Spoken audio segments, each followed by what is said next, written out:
Oh, it's interesting to have a trivia thing about how bubbly beer is compared to champagne. I'm wondering if I'm going to have to move where my camera is. Like, I need to lower it or something, because... Oh, it keeps having me rolling my eyes constantly, and I don't always have my eyes rolled. I'm not sure if I can lower it anymore, though. I could try to tilt it more.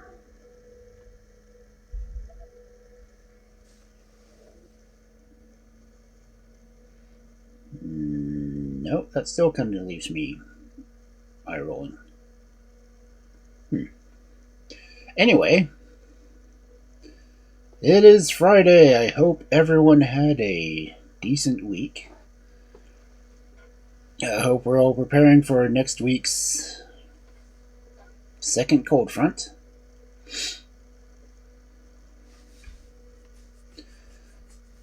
But it is also the night for fairy tales.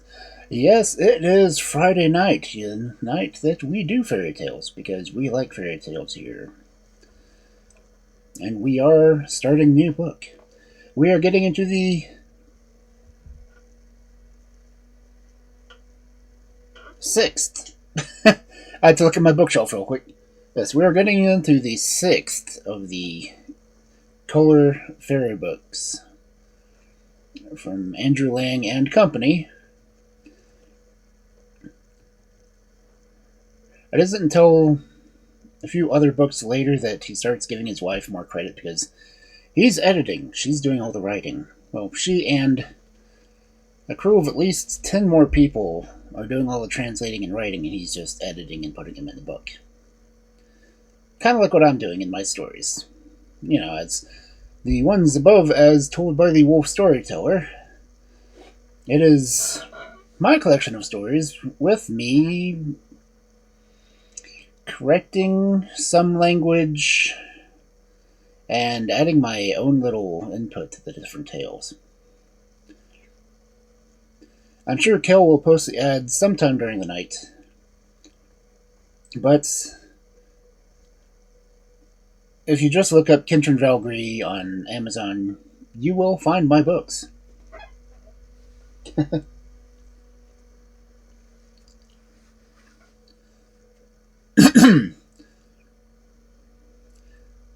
And I'm still debating whether or not I should go ahead and use the AI-generated, I guess, theme songs that I've got. I mean, they sound really cool, but I'm not wanting to support AI that much. I mean, AI's done a lot of interesting things, but I would rather have humans or, humans, beasts, even monsters writing music instead of AI taking away creative responsibilities. But that's me. Just like I don't really like the fact that Disney has its entire line of fairy tale telling action figures. Because that essentially takes away my kind of job of telling everyone all these wonderful tales. And I know there's a lot of other storytellers out there. I'm getting to know quite a few of them just here on Twitch. And we all like doing stories. It's like there's audiobook VAs out there, there's all of us here. Still contemplating doing collabs with storytelling. Not sure how we're going to work that, because if we do the narrator and then just have people do the voices, that would be more radio drama type. But then, would each person handle their own sound effects? I don't know. They'd all have to be working from the same story version and or script. Because honestly, fairy tales on their own vary from writing to writing, because translations change over time. I mean, honestly, that's one of the reasons I'm retranslating books, well, stories in my books, just to make them more understandable. Like, there's so many different terms in older translations like this one, because the Great Fairy Book was originally translated in the early 1900s. So it's over a century old, like most of my other books. But the language has changed so much since then. There's better terms for things that have changed since then.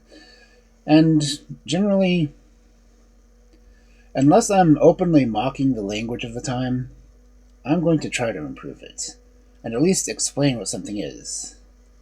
Because how many people would know that a garret is pretty much an attic space with, living area?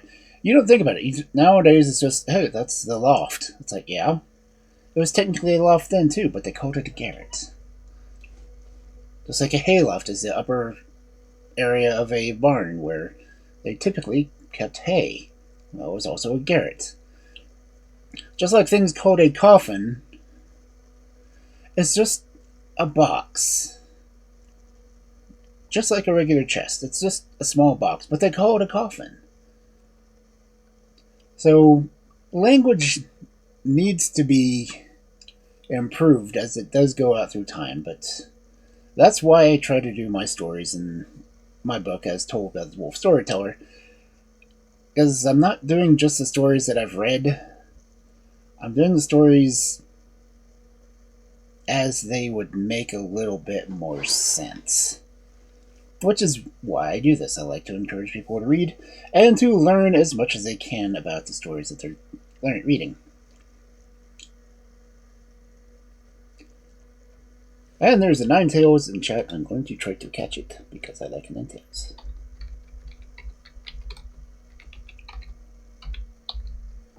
Do I have a care ball? I do not. What ball was it?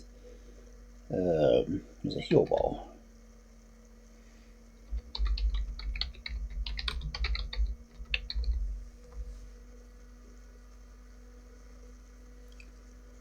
Yeah, okay. But since we're here, I guess we should sneak into the library and actually read the stories, huh? Sound good? Let's go ahead and go over there. And, well, there's my chat over there. Okay. My alerts popping up down there. This is the book we're reading, the Great Fairy Book. I wish I had this version of it, because this version that I have a picture of is one of the older versions of it. I have, unfortunately, a newer printing of it.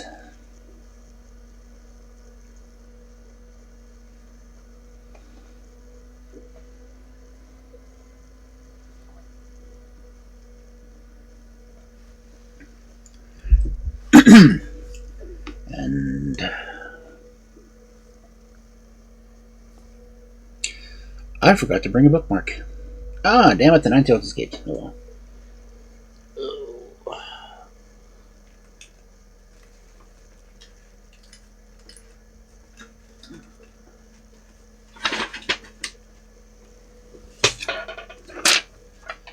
You think I have more bookmarks around me.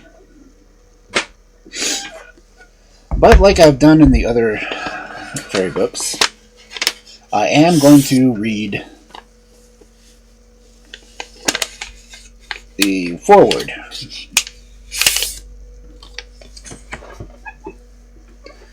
Because Andrew Lang talking about the fairy books is really an important part of the fairy books. And I would ask if people can donate to the Wild West Wildlife Rehab Center. I have the link there. If you don't subscribe to me, can you at least donate to them? Because I've had that fundraiser going for almost 2 years now, I think. I've only gotten a quarter of the way there.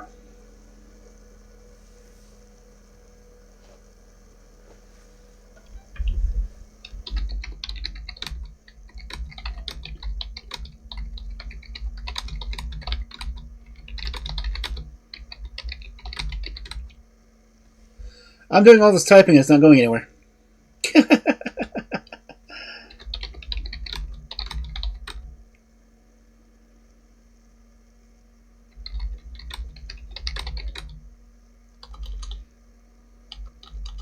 Why am I on the screen? Oh, because I was typing and it went to the wrong place.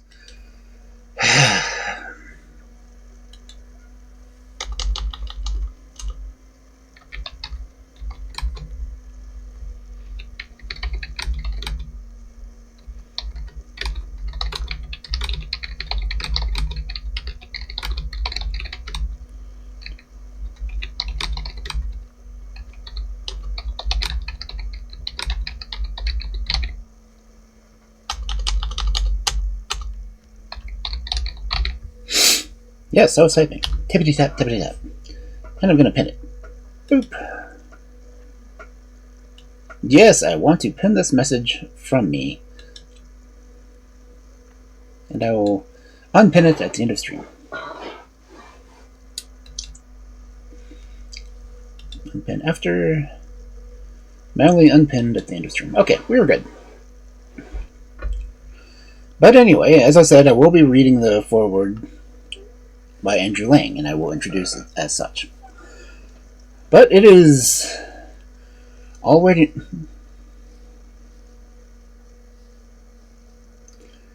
I'm hearing myself all over the place, honestly. Why do I hear myself everywhere? Well, I know I hear myself all over because I'm everywhere at once.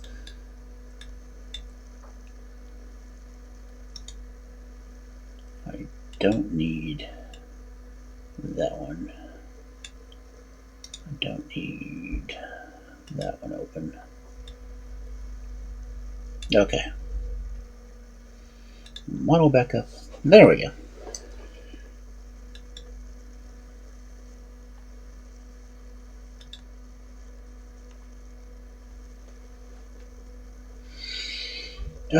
Too many different things I have to click this stuff on. Yes, manually at the end of stream.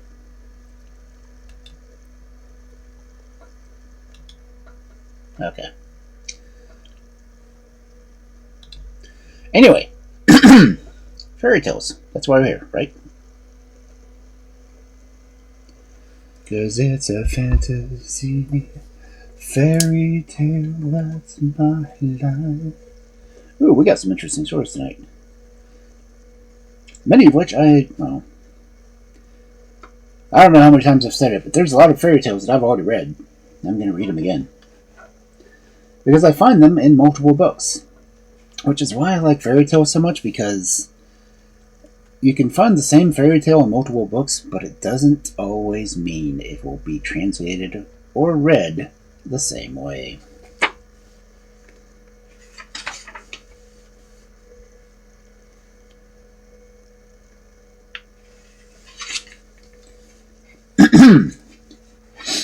So, in the words of Andrew Lang in the Grey Fairy Book, Preface. The tales in the Grey Fairy Book are derived from many countries: Lithuania, various parts of Africa, Germany, France, Greece, and other regions of the world. They have been translated and adapted by Mrs. Dent, Mrs. Lang, Miss Eleanor Seller, Miss Blackley, and Miss Lang. Three Sons of Howie is from the last century. Cabinet des Fils, a very large collection.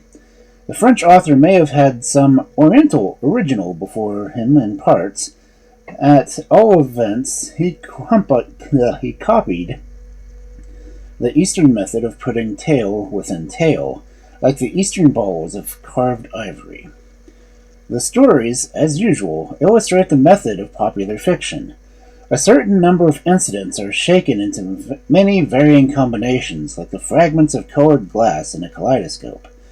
Possibly the possible combinations, like possible musical combinations, are not unlimited in number, but children may be less sensitive in the matter of fairies than Mr. John Stuart Mill was in regards to music.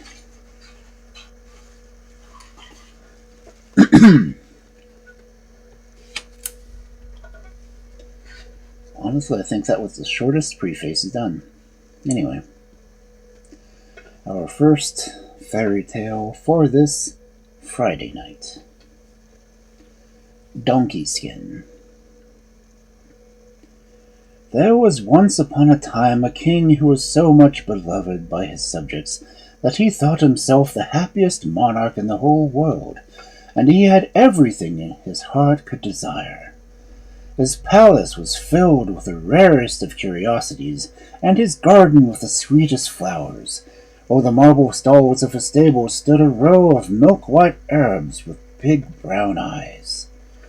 Strangers who had heard of the marvels which the king had collected, and made long journeys to see them, were, however, surprised to find the most splendid stall of all occupied by a donkey, with particularly large and drooping ears.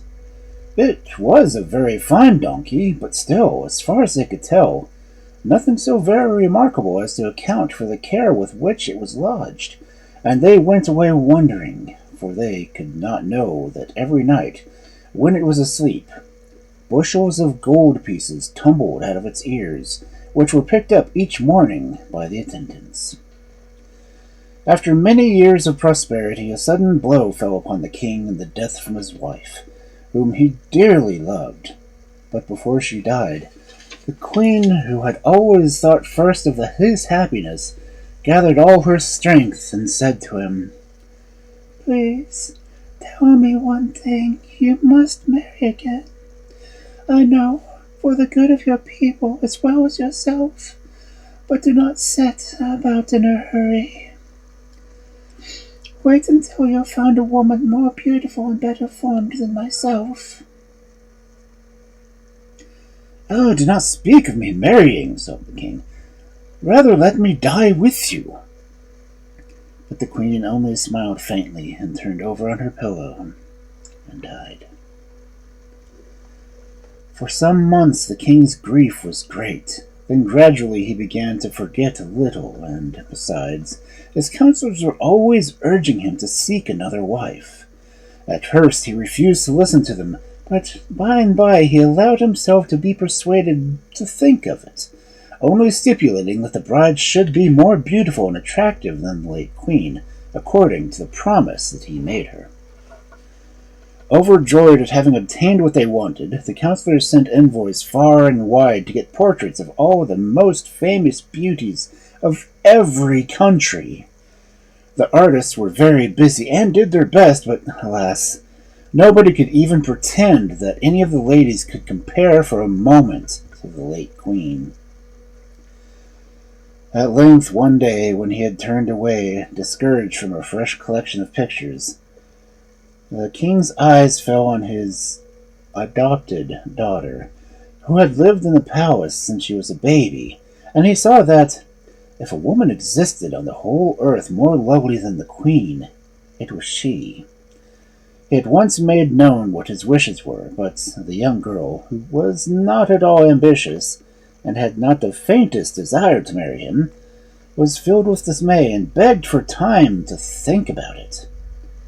That night, when everyone was asleep, she started in a little car drawn by a big sheep, and went to consult her fairy godmother.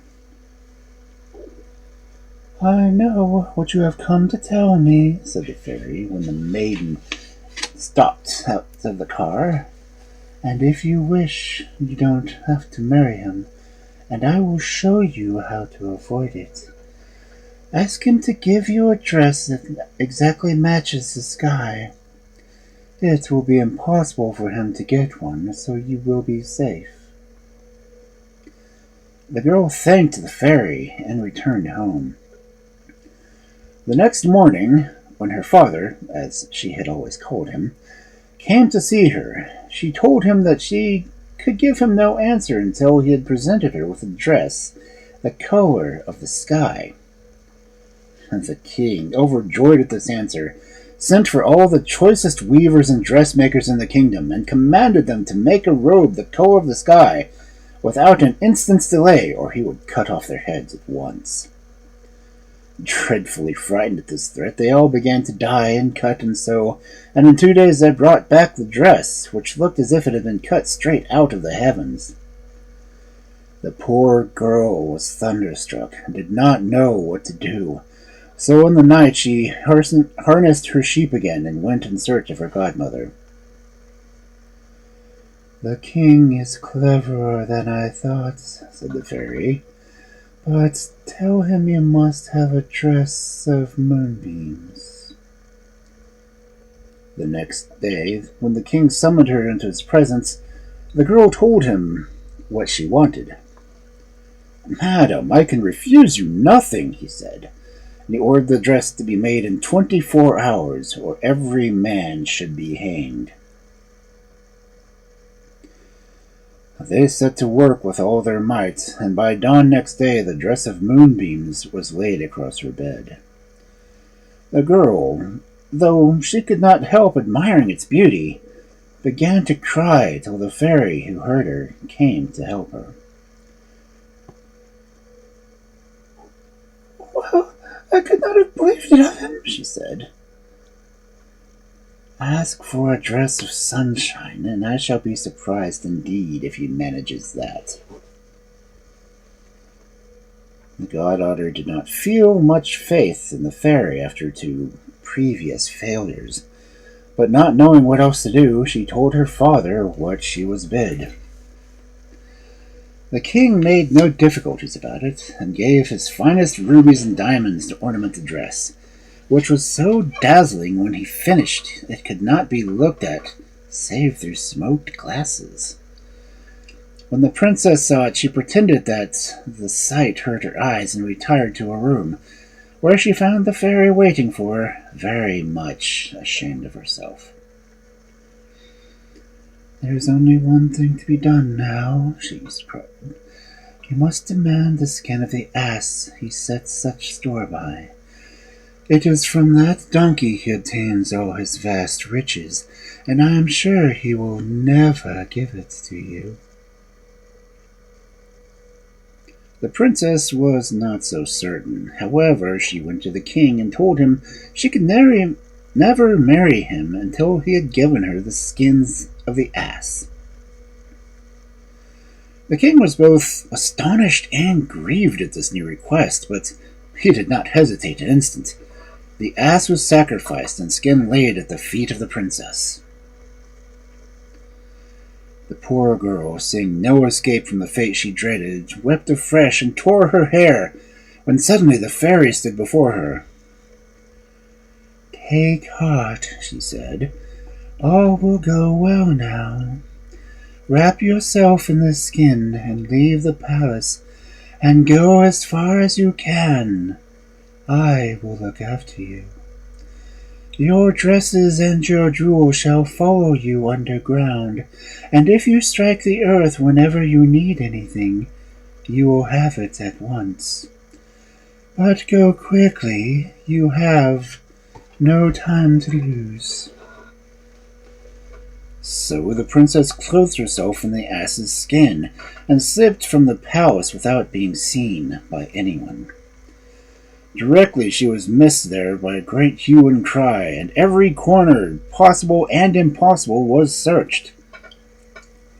Then the king sent out parties along the roads, but the fairy threw her invisible mantle over the girl when they had approached, and none of them could see her. The princess walked on a long, long way, trying to find someone who could take her in and let her work for them. But though the cottagers whose houses she passed gave her food and charity, the ass's skin was so dirty that they would not allow her to enter their houses.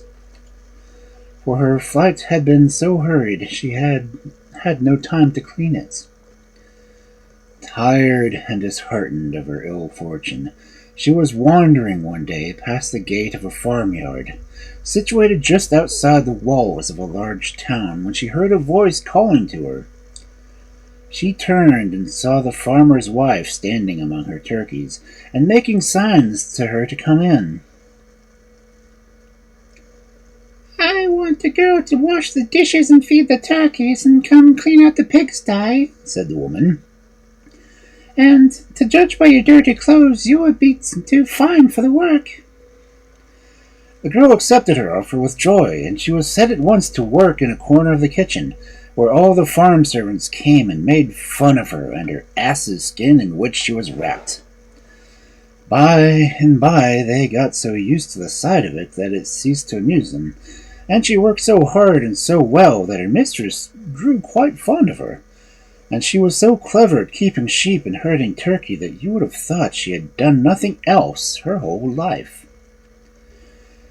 One day she was sitting on the banks of a stream, bewailing her wretched lot, when she suddenly caught sight of herself in the water.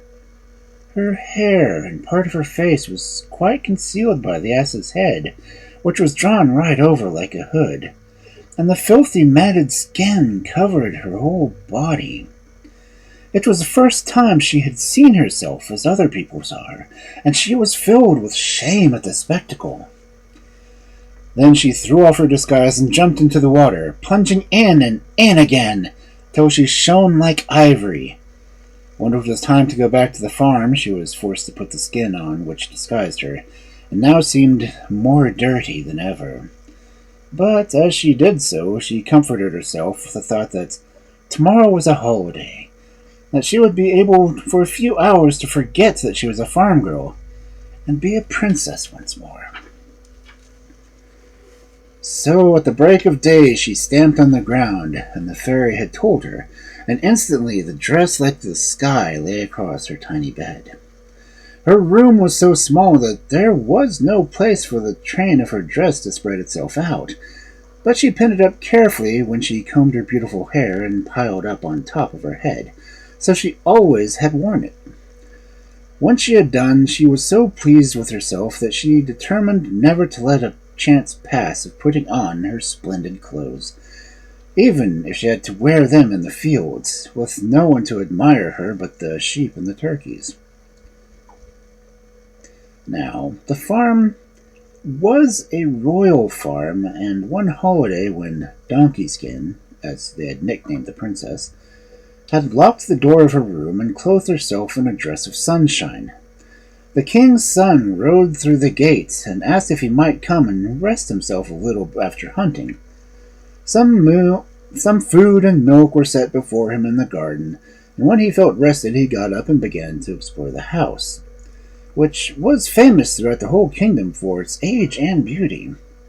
He opened one door after another, admiring all the old rooms, and when he came to a handle that would not turn, he stooped and peeped through a keyhole to see what was inside, and was greatly astonished at beholding a beautiful girl clad in a dress so dazzling he could hardly look at it. The dark gallery seemed darker than ever as he turned away, but when he went back to the kitchen and inquired who slept in the room at the end of the passage, the scullery maids, they told him, whom everyone laughed at, and called Donkeyskin. And though he perceived there was some strange mystery about this, he saw quite clearly there was nothing to be gained by asking them any more questions. So he rode back to the palace, his head filled with the vision he had seen through the keyhole. All night long he tossed, and awoke the next morning in a high fever. The queen, who had no other child and lived in a state of perpetual anxiety about this one, at once gave him up for lost, and indeed his sudden illness puzzled the greatest doctors, who tried the usual remedies in vain. At last they told the queen that some secret sorrow must be at the bottom of this, and she threw herself on her knees beside her son's bed and implored him to confide his trouble unto her. If his ambition was to be king, his father would gladly resign the cares of the crown, and suffer him to reign instead. Or, if it was love, anything should be sacrificed to get for him the wife he desired, even if she were the daughter of a king with whom the country was at war in present. "Madam," replied the prince, whose weakness would hardly allow him to speak, "do not think me so unnatural as to wish to deprive my father of his crown. Though Uh, as long as he lives, I shall remain the most faithful of his subjects. And as to the princess you speak of, I have seen none that I should care for as a wife, though I would always obey your wishes, whatever it might cost me. Oh, my son, she cried. You will do anything in the world to save your life, and ours too, for if you die, we shall die also. Well then, replied the prince, I will tell you the only thing that will cure me. A cake made by the hand of donkey skin. Donkey skin? Exclaimed the queen, who thought her son had gone quite mad. And what is that? Madam, answered one of the attendants present, who had been with the prince at the farm. Donkey skin is, next to the wolf, the most disgusting What do you mean, next to the wolf? Donkey skin is, next to the wolf, the most disgusting creature on the face of the earth. She is a girl who wears a black, greasy skin and lives at your farmer's as a hen wife. Never mind, said the queen. My son seems to have eaten some of her pastry. It is the whim of a sick man, no doubt, but send at once to let her bake a cake. The attendant bowed and ordered a page to ride with the message. Now, by no means certain that Donkeyskin had not caught a glimpse of the prince, either when his eyes looked through the keyhole or else her little window, which was over the road. But whether she had actually seen him or only heard him spoken of, directly she received the queen's command, and flung off the dirty skin, washed herself from head to foot, and put on a skirt and bodice of shining silver. Then, locking herself into a room, she took the richest cream, finest flour, and freshest eggs on the farm, and set about making her cake. As she was stirring the mixture in a saucepan, a ring that she sometimes wore in secret slipped from her finger and fell into the dough. Perhaps Donkeyskin saw it, or perhaps she did not. But anyway, she went on stirring, and soon the cake was ready to be put in the oven. When it was nice and brown, she took off her dress and put on her dirty skin, and gave the cake to the page, asking at the same time for news of the prince. But the page turned his head aside and would not even condescend to answer. The page rode like the wind, and as soon as he arrived at the palace, he snatched up a silver tray and hastened to present the cake to the prince. The sick man began to eat it so fast that the doctors thought that he would choke, and indeed he very nearly did, for the ring was in one of the bits he had broken off, though he managed to extract it from his mouth without anyone seeing him. The moment the prince was left alone, he drew the ring from under his pillow and kissed it 1,000 times. Then he set his mind to find how he was to see the owner, for even he did not dare to confess that he had only beheld Donkeyskin through the keyhole, lest they should laugh at his sudden passion. All this worry brought back the fever, which the arrival of the cake had diminished for the time, and the doctors, not knowing what else to say, informed the queen that her son was simply dying of love. The queen, stricken with horror, rushed into the king's presence with the news, and together they hastened to their son's bedside. "My boy, my dear boy!" cried the king. "Who is it you want to marry? We will give her to you for a bride, even if she is the humblest of our slaves. What is there in the whole world that we would not do for you?" The prince, moved to tears with these words, drew the ring, which is an emerald of the purest water, and from under his pillow. "Dear father and mother, let this be proof that she is whom I love, no peasant girl. The finger which this ring fits has never been thickened by hard work. But be her condition what it may, I will marry no other." The king and queen examined the tiny ring very closely and agreed with their son that the wearer could be no mere farm girl. Then the king went out and ordered heralds and trumpeters to go through the town, summoning every maiden to the place. And she whom the ring fitted would some day be queen. First came all the princesses, then all the duchesses' daughters, and so on, in the proper order. But not one of them could slip the ring over the tip of her finger, to the great joy of the prince, whom excitement was fast curing. At last, when the high-born damsels had failed, the shop girls and the chambermaids took their turn, but with no better fortune. "Call in the scullions and shepherdesses," commanded the prince, but sight of their fat red fingers satisfied everybody. "There's not one woman left, your highness," said the chamberlain, but the prince waved him aside. "Have you sent for Donkey Skin, who made the cake?" he asked, and the courtiers began to laugh and replied that they would not have dared to introduce so dirty a creature into the palace. "Let someone go for her at once," ordered the king. "I commanded the presence of every maiden, high or low, and I meant it." The princess had heard the trumpets and the proclamations, and knew quite well that her ring was at the bottom of it all. She, too, had fallen in love with the prince in the brief glimpse she had had of him, and trembled with fear lest someone else's finger might have been as small as her own. When therefore the messenger from the palace rode up to the gate, she was nearly beside herself with delight.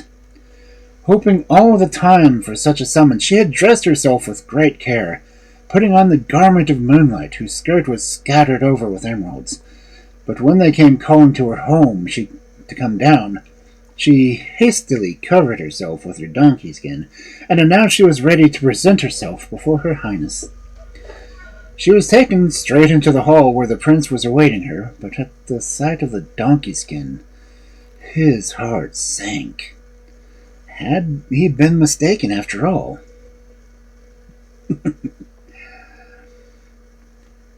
"Are you the girl?" he said, turning his eyes away as he spoke.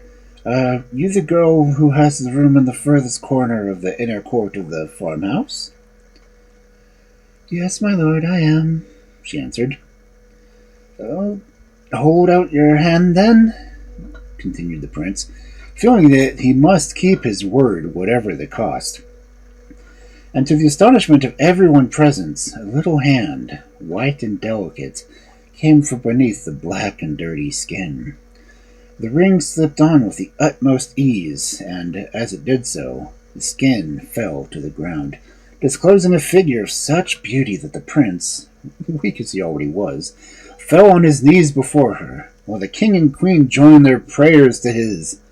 Indeed, their welcome was most warm, and the caresses so bewildering that the princess hardly knew how to find any words to reply, when the ceiling of the hall opened, and the fairy godmother appeared, seated in a car made entirely of white lilac. In a few words she explained the history of the princess, and how she had come to be there, and without losing a moment, preparations of the most magnificent kind were made for the wedding. The kings of every country on earth were invited, including, of course, the princess's adopted daughter. By this time he had married a widow, and not one refused. But what a strange assembly it was, each monarch traveling in the way he thought the most impressive. Some came borne in litters, others had carriages of every shape and kind, while the rest were mounted on elephants, tigers, and some even riding upon eagles. Well, the splendid wedding had never been seen before, and when it was over, the king announced that it was to be followed by a coronation, for he and the queen were tired of reigning, and the young couple must take their place.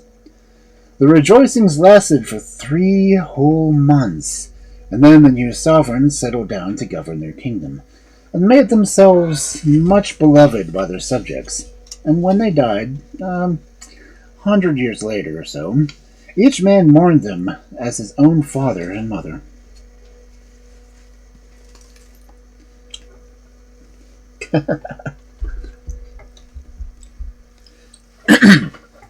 I will point out that they edited the story. They made her the adopted daughter of the king. Yeah, no, in the original story, she was his actual daughter with the queen. But anyway.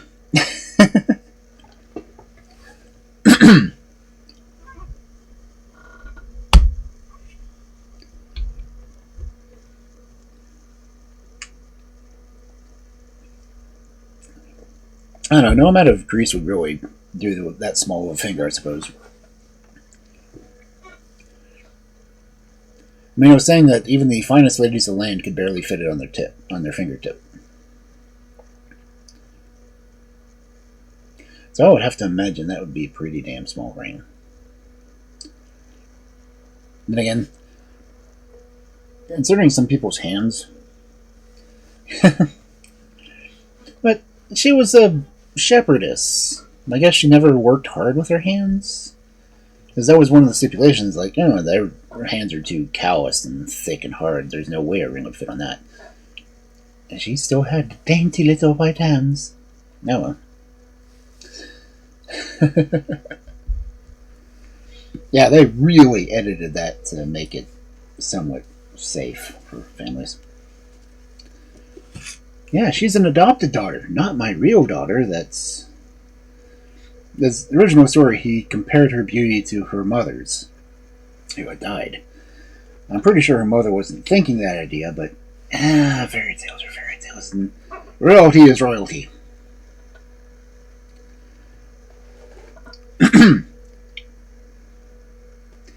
Oh, the next one's a spooky story. Not a very long one, I think. No, it's a short one. Our next wonderful fairy tale, which is actually supposed to take place at Halloween. It says so in the story. The Goblin Pony. "Don't stir from the fireplace tonight," said old Peggy, "for the wind is blowing so violently that the house shakes. Besides, this is Halloween, when the witches are abroad and the goblins, who are the servants, are wandering about in all sorts of disguises, doing harm to the children of men." "Why should I stay here?" said the eldest of the young people. "No, I must go and see the daughter of old Jacob, the rope maker, is doing. She wouldn't close her blue eyes all night if I didn't visit her before the moon had gone down." "I must go and catch lobsters and crabs," said the second, "and not all the witches and goblins in the world shall hinder me."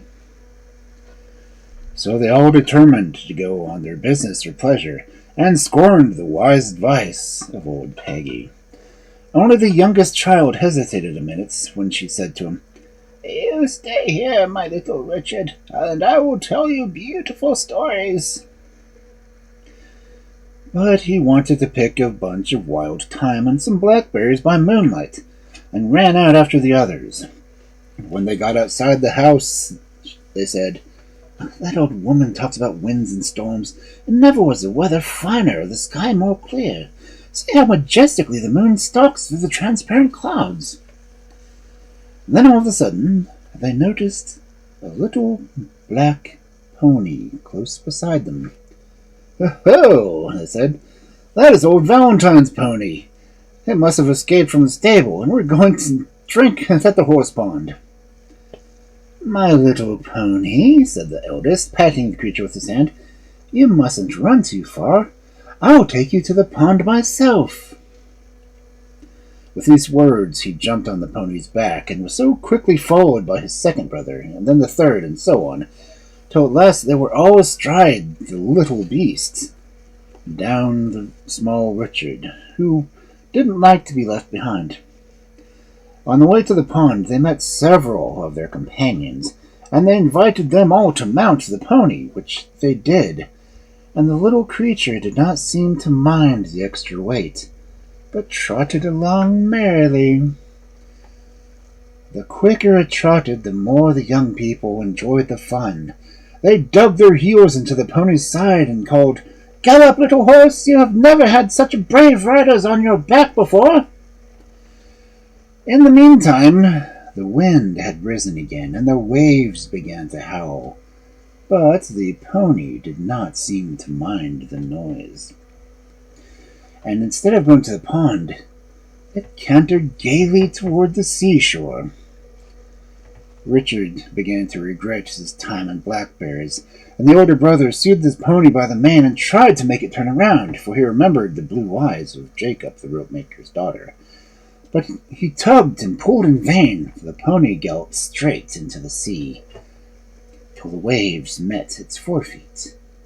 As soon as it felt the water, it neighed lustily and capered down with glee, advancing quickly into the foaming billows. When the waves had covered the children's legs, they repented their careless behavior and cried out, "The cursed little pony is bewitched! If we had only listened to old Peggy's advice, we shouldn't have been lost!"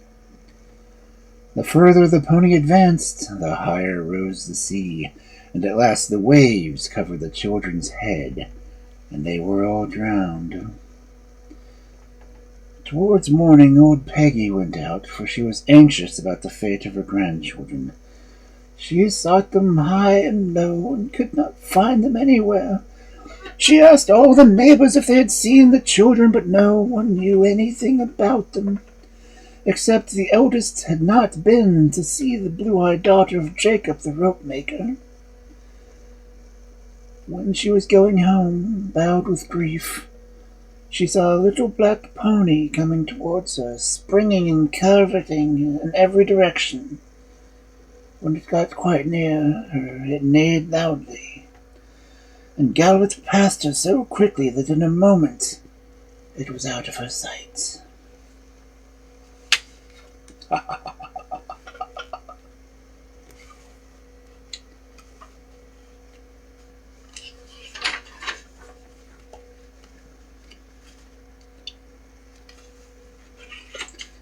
And that is why you don't ride goblin ponies, especially ones that never seem to have too little room on them to ride.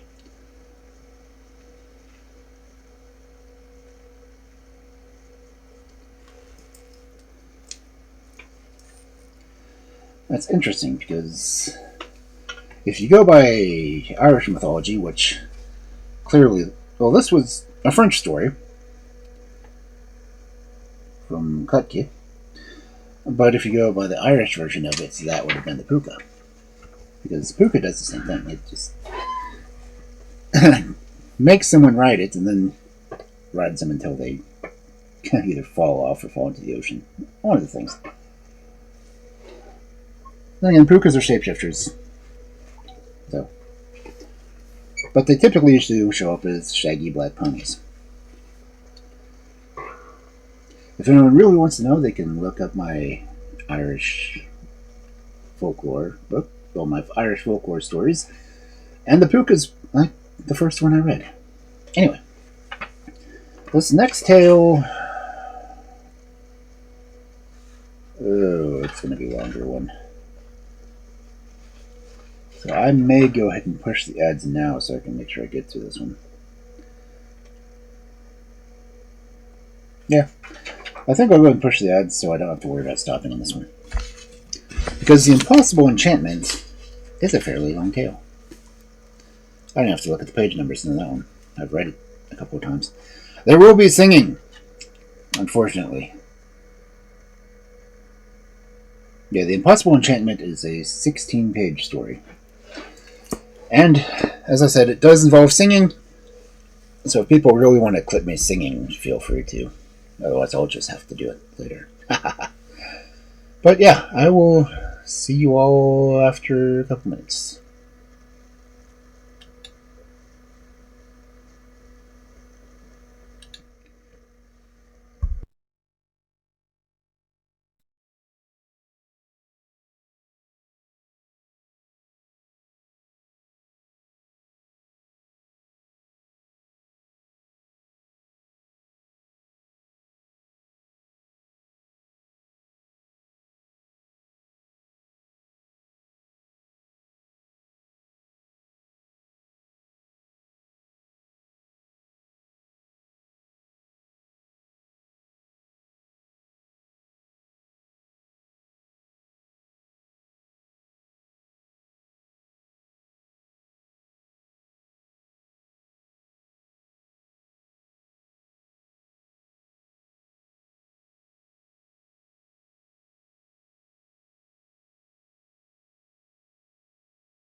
Okay, I think I'm back.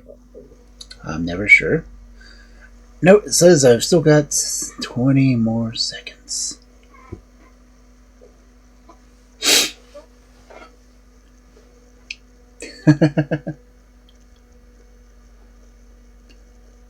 And yeah, Twitch hasn't switched my scenes yet. Okay, now it says, oh, hello, I'm back. Anyway, as I said, the first story coming back from this one is a long one. It's one that's... the names change for every different version I've read it, honestly. And the names changing is one of the funniest things because they try to make the names of the fairies translate into certain versions of it, and yet the fairy names are never consistent. Because I've read a couple of different versions of this one, and as I said, the names are never the same. And it's the same story. So I'll go ahead and get into it because, well, we've got time.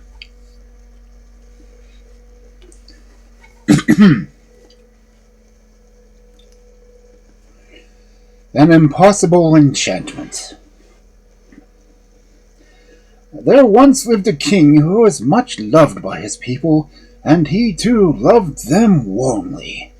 He led a very happy life, but he had a greatest dislike to the idea of marrying, nor had he ever felt the slightest wish to fall in love. His subjects begged him to marry, and at last he promised to try to do so. But as so far he had never cared for any woman he had seen, he made up his mind to travel in hopes of meeting some lady he could love.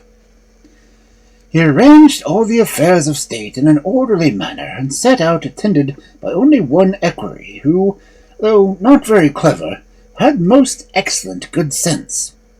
These people indeed generally make the best fellow travelers. Like Sam. The king explored several countries, doing all he could to fall in love, but in vain. At the end of 2 years' journeys, he turned his face towards home, with as free his heart as he had set out with. As he was riding along through the forest, he suddenly heard the most awful meowing or shrieking of cats you can imagine. The noise drew nearer and nearer, and at last he saw 100 huge Spanish cats rush through the trees close to them. They were so closely packed together that you could almost easily have covered them with a large cloak. And all were following the same track.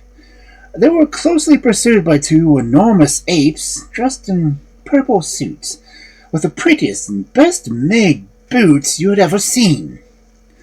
The apes were mounted on superb mastiffs, and spurred them on in hot haste, blowing shrill blasts from little toy trumpets all the time. The king and his equerry stood still to watch this strange hunt, which was followed by 20 or more little dwarfs mounted on wolves, and leading relays, and the others with cats on leashes. The dwarfs were all dressed in purple silk liveries, just like the apes were. A moment later, a beautiful young woman mounted on a tiger came in sight. She passed close to the king, riding at full speed without taking notice of him. But he was at once enchanted by her, and his heart was gone in a moment. He's got a certain thing. To his great joy, he saw that one of the dwarfs had fallen behind the rest, and at once began to question him. The dwarf told him that the lady he had just seen was Princess Mortanosa, the daughter of the king whose country they were in at the moment. He added that the princess was very fond of hunting, and that now she was in pursuit of rabbits.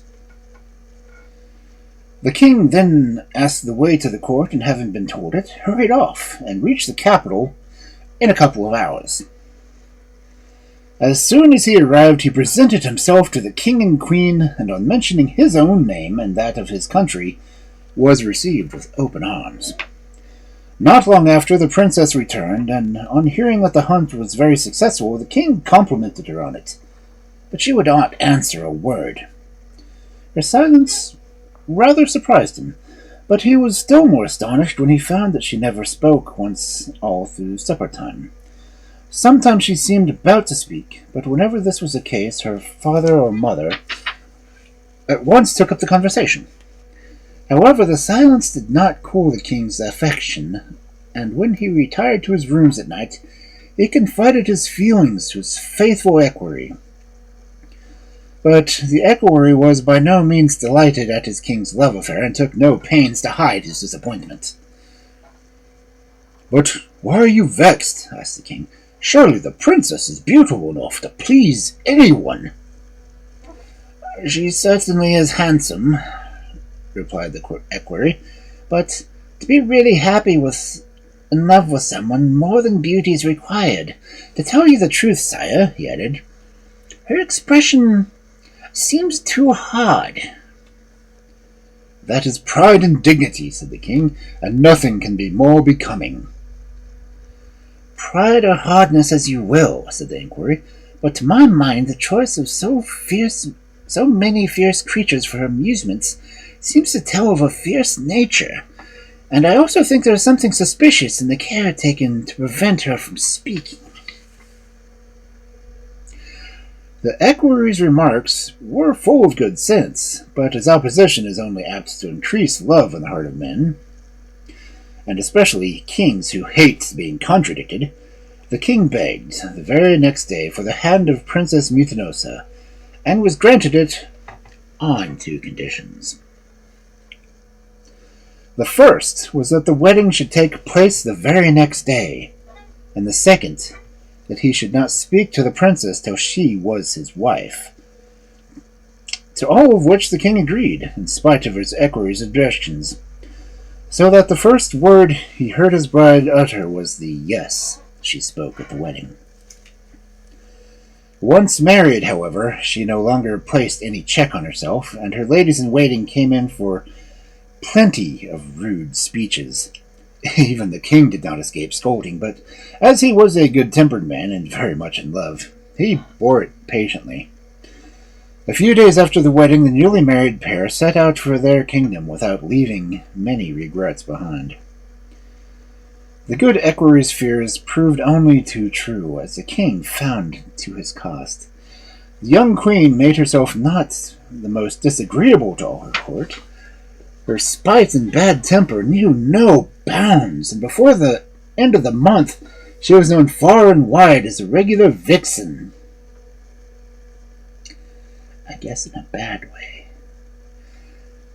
One day, when riding out, she met a poor old woman walking along the road, who made a curtsy and was going on, when the king had her stopped and cried, "You're a very important person. Don't you know that I am the queen? How dare you not make a deeper curtsy?" "Why, madam," said the old woman, "I've never learned how to measure a curtsy, and I had no wish to fail in proper respect." "What?" screamed the queen. "She dares to answer? Tie her to my horse's tail, and I'll just carry her at once to the best dancing master in the town to learn how to curtsy." The woman shrieked for mercy, but the queen would not listen, and only mocked her when she said she was protected by the fairies. At last the poor old thing submitted to being tied up, but when the queen urged her horse on, it never stirred. In vain she spurred him. He seemed turned to bronze. At the same moment the cord with which the old woman was tied changed into a wreath of flowers, and she herself into a tall and stately lady. Looking disdainfully at the queen, she said, "Bad woman, unworthy of your crown, I wish to judge you for myself whether all I had heard was true. I now have no doubt of it, and you shall see whether the fairies are to be laughed at." So saying, the fairy Placidia, that was her name, blew a little gold whistle, and a chariot appeared drawn by 6 splendid ostriches. It was seated with the Fairy Queen and escorted by a dozen other fairies mounted on dragons. All having dismounted, Placida told her adventures, and the Fairy Queen approved all that she had done, and proposed turning Mutinosa into bronze like her horse. Placida, however, was very kind and gentle and begged for a milder sentence, and at last it was settled that Mutinosa should become her slave for life until she should have a child to take her place. The king was told of his wife's fate and submitted to it, which, as he could do nothing to help, was the only course open to him. The fairies then dispersed, Placida taking her slave with her, and on reaching the palace she said, "You ought by rights to be a scullion, but as you have been delicately brought up, the change might be too great for you. I shall therefore only order you to sweep my rooms carefully, and to wash and comb my little dog." Mutinosa felt there was no use disobeying, so she did what she was bid, and said nothing. After some time she gave birth to a most lovely little girl, and when she was well again the fairy gave her a good lecture on her past life, and made her promise to behave better in the future, and sent her back to the king, her husband. Placida now gave herself up entirely to the little princess who was left in her charge. She anxiously thought over which of the fairies she would invite to be godmothers, and as to secure the best gifts for her newly adopted child. At last she decided on 2 very kindly and cheerful fairies, and asked them to the christening feast. Directly it was over, the baby was brought to them, in a lovely crystal cradle hung with red silk curtains, embroidered with gold. The little thing smiled so sweetly at the fairies that they decided to do all they could for her. They began naming her Griselia, and then Placida said, "You know, my dear sisters, that the commonest form of spite or punishment amongst us consists of changing beauty to ugliness, cleverness, stupidity, and oftener still to change a person's form altogether. Now, as we can each only bestow 1 gift, I think the best plan will be for one of you to give her beauty, and the other understanding, whilst I will undertake that she shall never be changed into any other form." The 2 godmothers agreed quite well, and as soon as the little princess had received their gifts, they went home, and Placida gave herself up to the child's education. She succeeded so well with it, and little Griselia grew so lovely, but that when she was still quite a child and her frame was spread broadly too much. And one day Placida was surprised by a visit from the Fairy Queen, who was attended by a very grave and severe-looking fairy. The Queen began at once. "I have been much surprised by your behavior to Mutinosa. She had insulted our whole race and deserved punishment. You might forgive your own wrongs if you choose, but not those of others. You treated her very gently whilst she was with you, but not... And now I have come to avenge our wrongs on her daughter. You have ensured her being lovely and clever, and not subject to change of form. But I shall place her in an enchanted prison, which shall never leave till she finds herself in the arms of a lover whom she loves herself. It will be my care to prevent anything of the kind happening." The enchanted prison was a large, high tower in the midst of the sea, built on shells of all shapes and colors. The lower floor was like a great bathroom, where the water was let in or off at will. The first floor contained the princess's apartment, beautifully furnished. On the second was a library, a large wardrobe room filled with beautiful clothes and every kind of linen, a music room, a pantry with bins full of the best wines, and a storeroom with all manners of preserves, bonbons, pastries, and cakes, all of which remained as fresh as if it just came out of the oven. Most women nowadays would not turn that down. Yeah. The top of the tower was laid out like a garden, with beds of the loveliest flowers, fine fruit trees, and shady arbors and shrubs where many birds sang among the branches. The fairies escorted Griselia and her governess, Bonetta, to the tower, then mounted a dolphin which was waiting for them.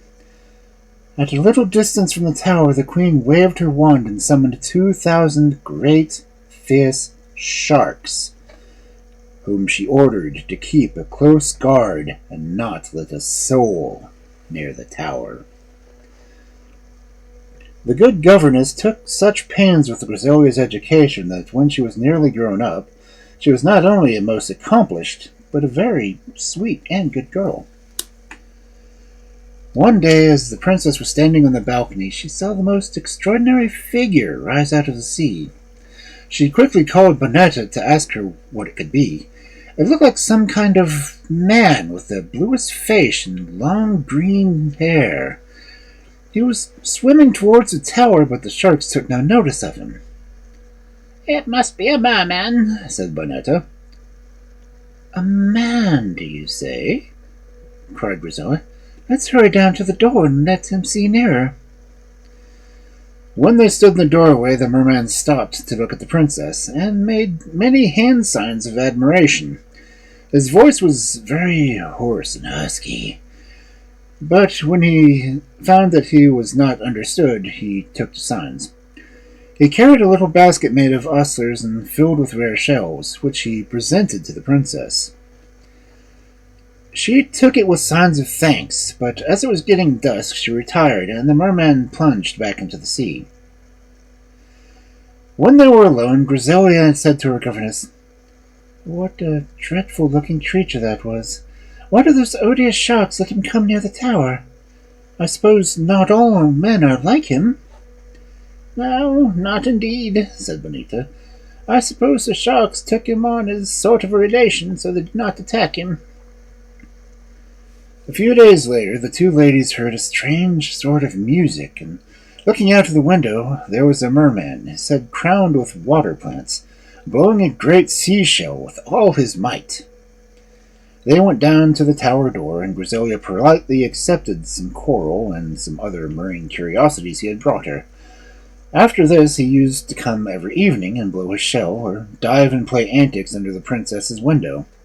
She contented herself with bowing to him from the balcony, but she would not go down to the door in spite of all his signs. Some days later he came with a person of his own kind, but of another sex. Her hair was dressed with great taste, and she had a lovely voice. The new arrival induced the ladies to go down to the door. They were surprised to find that, after trying various languages, she at last spoke to them in their own, and paid Griselia a very pretty compliment on her beauty. The mermaid noticed that the lower floor was full of water. "Why," she cried, "that is just the place for us. We can't live quite out of the water."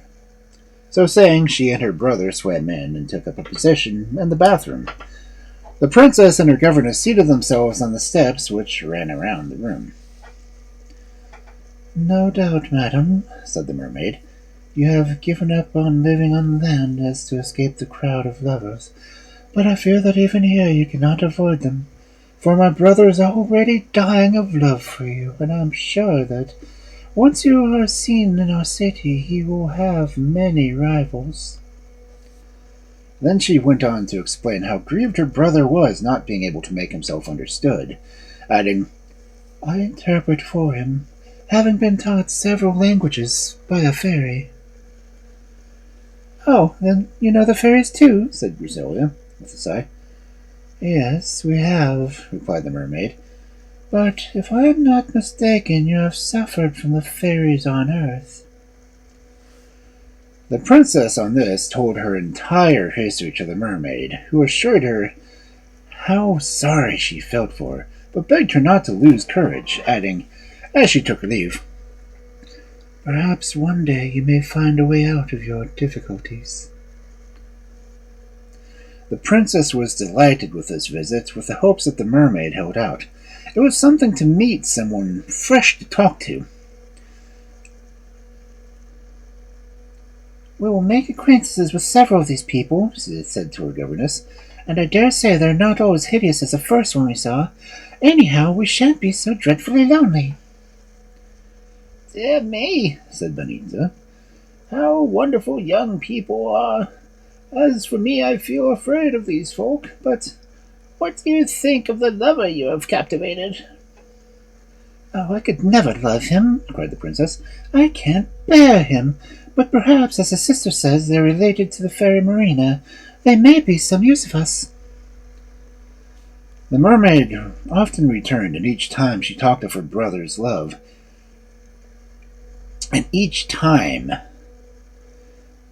she Griselia talked of longing to escape her prison, till at length the mermaid proposed to bring a fairy Marina to see her, in hopes that she might suggest something. Here, Michael. How was Ultima?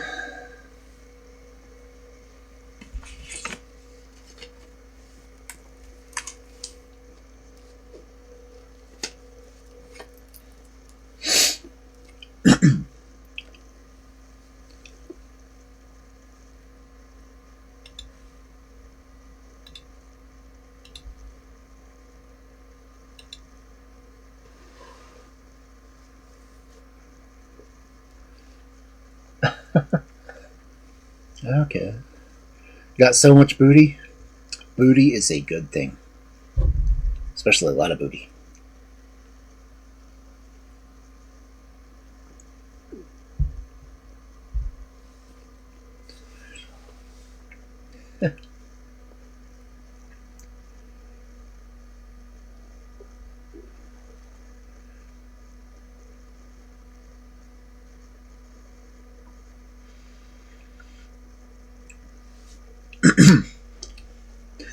Well, if you need to rest and whatnot, make sure the fire's still going. Pirates love it. We do enjoy a good booty from time to time.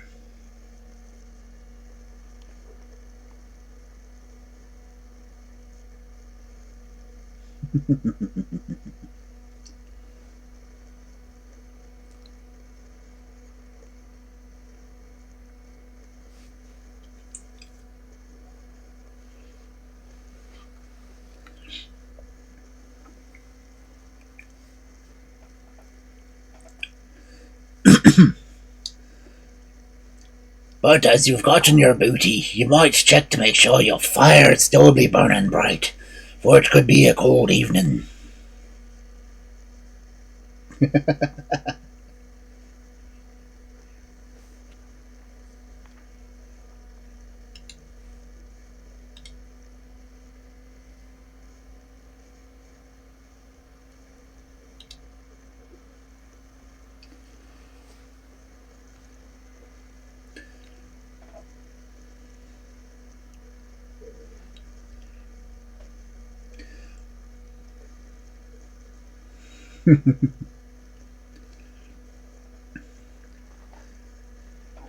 Well, it's a good time for a booty joke since I'm reading a story with mermaids in it.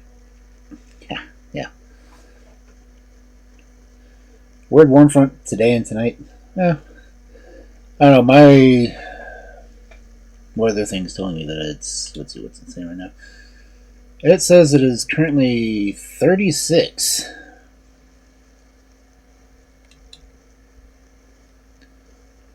Ooh, damn. Tomorrow my high is supposed to be 27. So yeah, I'm getting the cold front tonight.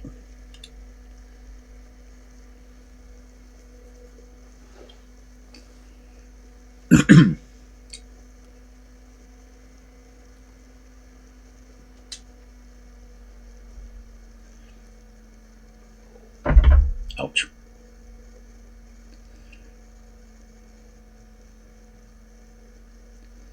$51, that would be nice. But yeah, now that the cold front's moving in over this weekend. At least up here it is. I'm not sure if it'll get. No. If it's windy, that means a cold front's probably coming your direction.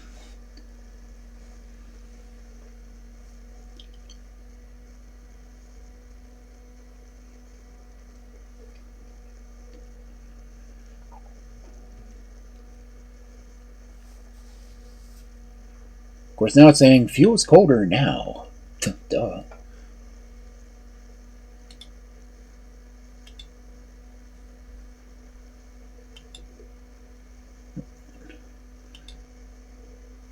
That's supposed to get down to 22 tonight, then only up to 27 tomorrow, with possible freezing rain and snow. Lovely. Then 26 on Sunday, 24 on Monday. Yikes. Weather. Anyway. Yeah, today was a good day. Well, as long as you got lots of wood.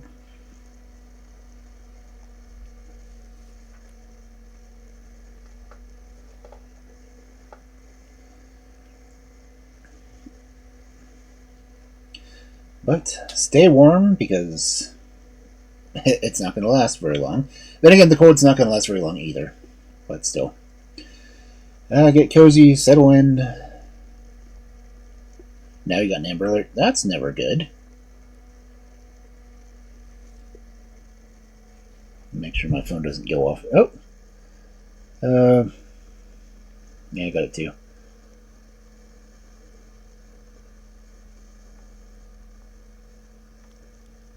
Aransas Pass.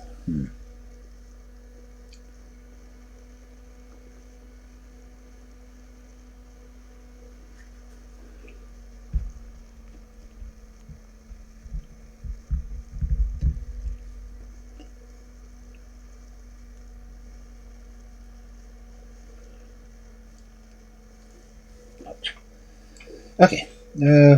Half an hour. Yikes. Okay. Magikarp. Good to catch Magikarp.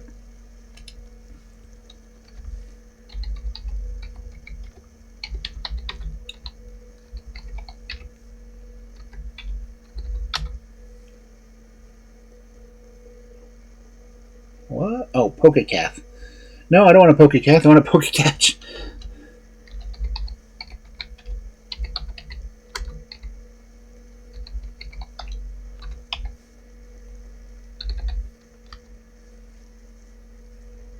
Okay.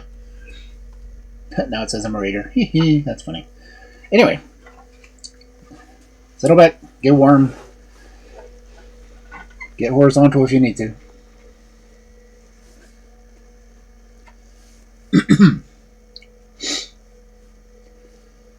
Next day the fairy came with the mermaid, and the princess received her with delight.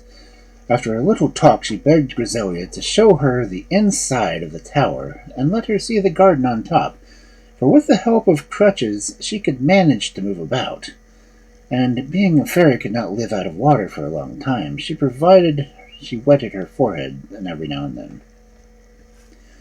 Griselia gladly consented, and Bonetta stayed below with the mermaid. When they were in the garden, the fairy said, "Let us lose no time, but tell me how I can be of use to you."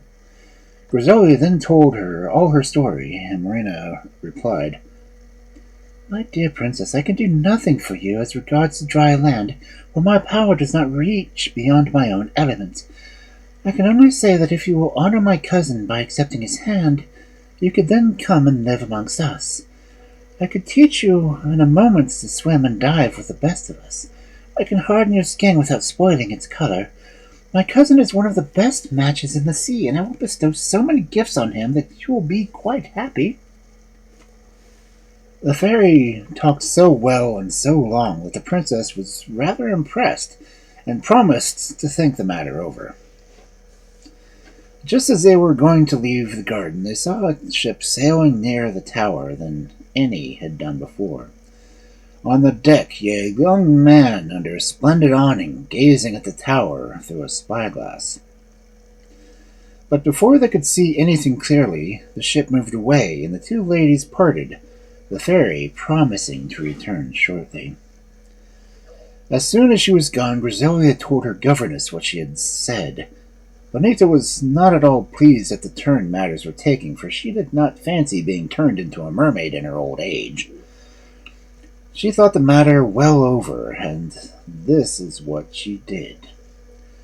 She was a clever artist, and next morning she began to paint a picture of a handsome young man with beautiful curly hair, a fine complexion, and lovely blue eyes. When it was finished, she showed it to Griselia, hoping it would show her the difference there was between a fine young man and her fishy suitor. The princess was much struck by the picture and asked anxiously whether there could be any man so good-looking in the world.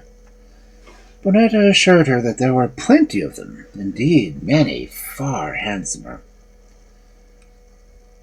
"I can hardly believe that," cried the princess. "But alas, if there are, I don't suppose I shall ever see them or they me, so what is of use? Oh dear, how unhappy I am." She spent the rest of the day gazing at the picture, which certainly had the effect of spoiling all the merman's hopes and prospects. After some days, the fairy Marina came back to hear what was decided, but Griselia hardly paid any attention to her and showed such dislike to the idea of a proposed marriage that the fairy went off in a regular huff. Without knowing it, the princess had made another conquest. On board the ship, which had sailed so near, was the handsomest prince in the world. He had heard of the enchanted tower and determined to get as near it as he could. He had strong glasses on board, and whilst looking through them he saw the princess quite clearly and fell desperately in love with her at once. He wanted to steer straight for the tower and to row off in a small boat, but his entire crew fell at his feet and begged him not to run the risk. The captain, too, urged him not to attempt it. "You will only lead us to certain death," he said. "Pray anchor near land, and I shall seek a kind fairy I know, who has always been most obliging to me, and who will, I am sure, try to help your highness." The prince rather unwillingly listened to reason. Princes. He landed at the nearest point and sent off the captain in all haste to beg the fairy's advice and help. Meanwhile, he had a tent pitched on the shore and spent all his time gazing at the tower, looking for the princess through his spyglass. After a few days, the captain came back, bringing the fairy with him. The prince was delighted to see her and paid her great attention. "I've heard about this matter," she said, "and to lose no time, I'm going to send off a trusty pigeon to test the enchantment. If there's any weak spot, he is sure to find it and get in and out. I shall bid him bring back a flower as a sign of his success, and if he does so, I quite hope to get you in, too." "But," asked the prince, "could I not send a line by the pigeon to tell the princess of my love?" "Certainly," replied the fairy. "It would be a very good plan." So the prince wrote as follows. "Lovely princess, I adore you and I beg you to accept my heart, and to believe there is nothing I will not do to end your misfortunes." Signed, Blondel. This note was tied round the pigeon's neck, and he flew off with it at once. He flew fast till he got near the tower, when a fierce wind blew so hard against him he could not get on. But he was not to be beaten, but flew carefully around the top of the tower till he came to one spot which, by some mistake, had not been enchanted like the rest. He quickly slipped into the arbor and waited for the princess. Before long, Griselia appeared alone, and the pigeon at once fluttered to her and seemed so tame that she stopped to caress the pretty creature. As she did so, she saw that it had a pink ribbon around its neck, and tied to the ribbon was a letter. So she read it over several times, and then wrote this answer. "You say you love me, but I cannot promise to love you without seeing you. Send me your portrait by this faithful messenger. If I return it to you, you must give up hope, But if I keep it, you know that to help me will be the help yourself. Griselia. Before flying back, the pigeon remembered about the flower, so seeing one in the princess's dress, he stole it and flew away. The prince was wild with joy at the pigeon's return, with the note. After an hour's rest, the trusty little bird was sent back again, carrying a miniature of the prince, which by good luck he happened to carry with him. Princess. On reaching the tower, the pigeon found the princess in the garden. She hastened to untie the ribbon, and on opening the miniature case, was her eye surprised? She hastened to untie the ribbon, and on opening the miniature case, what was her surprise and delight to find it was very like the picture her governess had painted for her. She hastened to send the pigeon back, and you can fancy the pigeon's You can fancy the pigeon's. You can fancy the prince's joy when he found she had kept his portrait. "Now," said the fairy, "let us lose no more time. I can only make you happy by changing you into a bird, but I will take care to give you back your proper shape at the right time." The prince was eager to start, so the fairy touched him with her wand and turned him into the loveliest hummingbird you ever saw, at the same time letting him keep the power of speech.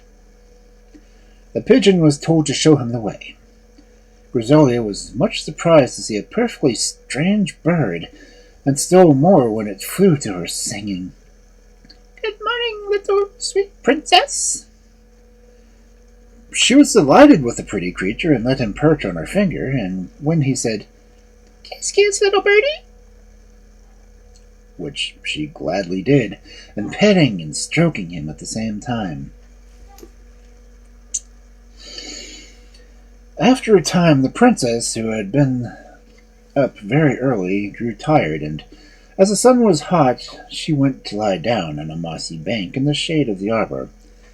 She held the pretty bird near her breast and was just falling asleep, when the fairy contrived to restore the prince to his own shape, so that Griselia opened her eyes, and she found herself in the arms of a lover whom she loved in return. At the same moment her enchantment came to an end. The tower began to rock and to split. Bonetta hurried up to the top so that she might at least perish with her dear princess.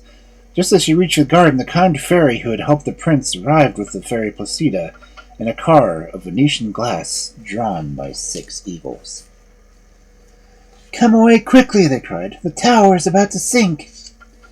The prince, princess, and Bonita lost no time in stepping into the car, which rose in the air just as, with a terrible crash, the tower sank into the depths of the sea, for the fairy Marina and the merman had destroyed its foundations to avenge themselves on Griselia. Luckily, their wicked plans were defeated, and the good fairies took their way to the kingdom of Griselia's parents. They found that Queen Mitinosa had died some years ago, but her kind husband lived on peacefully, ruling his country well and happily.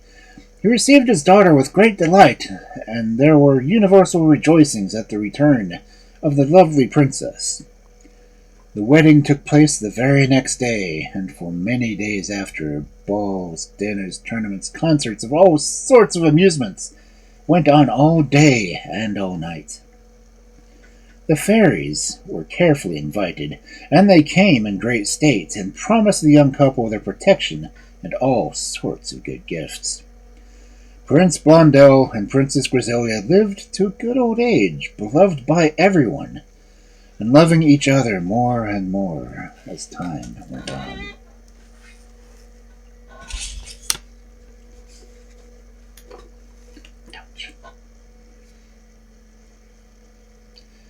Pretty bad when you get a hand cramp from holding a book.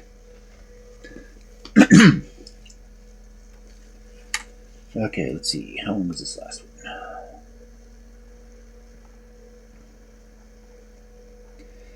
Oh, man. This last story is 21 pages.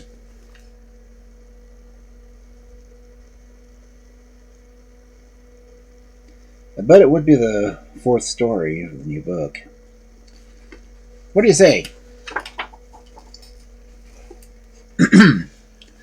Shall I read it?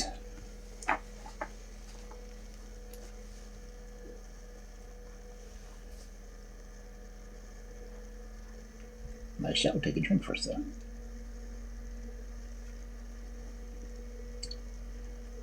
And I get the distinct feeling I will have to pause during the story because it's saying I only have 17 minutes before I roll. Yeah, guilty.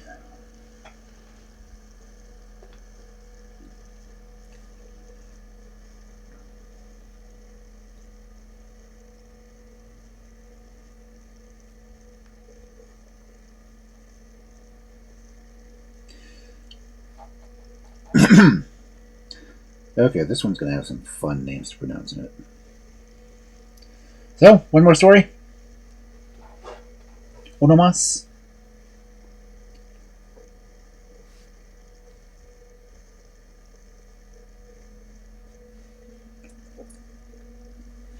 We have lost 1 degree of temperature in the time between breaks. Okay.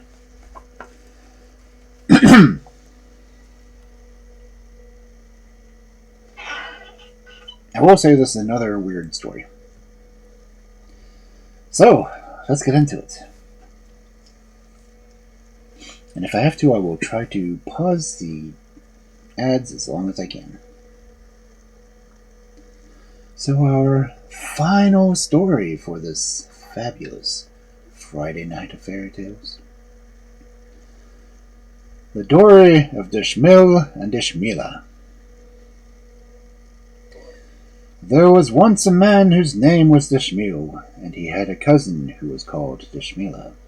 They had been betrothed by their parents when they were children, and now Dschemil thought that the time had come for them to be married, and he went 2 and 3 days' journey to the biggest town to buy furniture for the new house. While he was away, Dschemila and her friend set off to the neighboring woods to pick up sticks, and as she gathered them, she found an iron mortar lying on the ground. She placed it on her bundle of sticks, but the mortar would not lie still, and whenever she raised the bundle to put it on her shoulder, it slipped off sideways. At length, she saw the only way to carry the mortar was to tie it in the very middle of her bundle, and just as she had unfastened her sticks, when she heard her companions' voices. Dschemila, what are you doing? It's almost dark, and if you mean to come with us, you must be quick. But Dschemila only replied, You had better go back without me, for I'm not going to leave my mortar behind. If I stay here till midnight. Do as you like, said the girls, and they started their way home.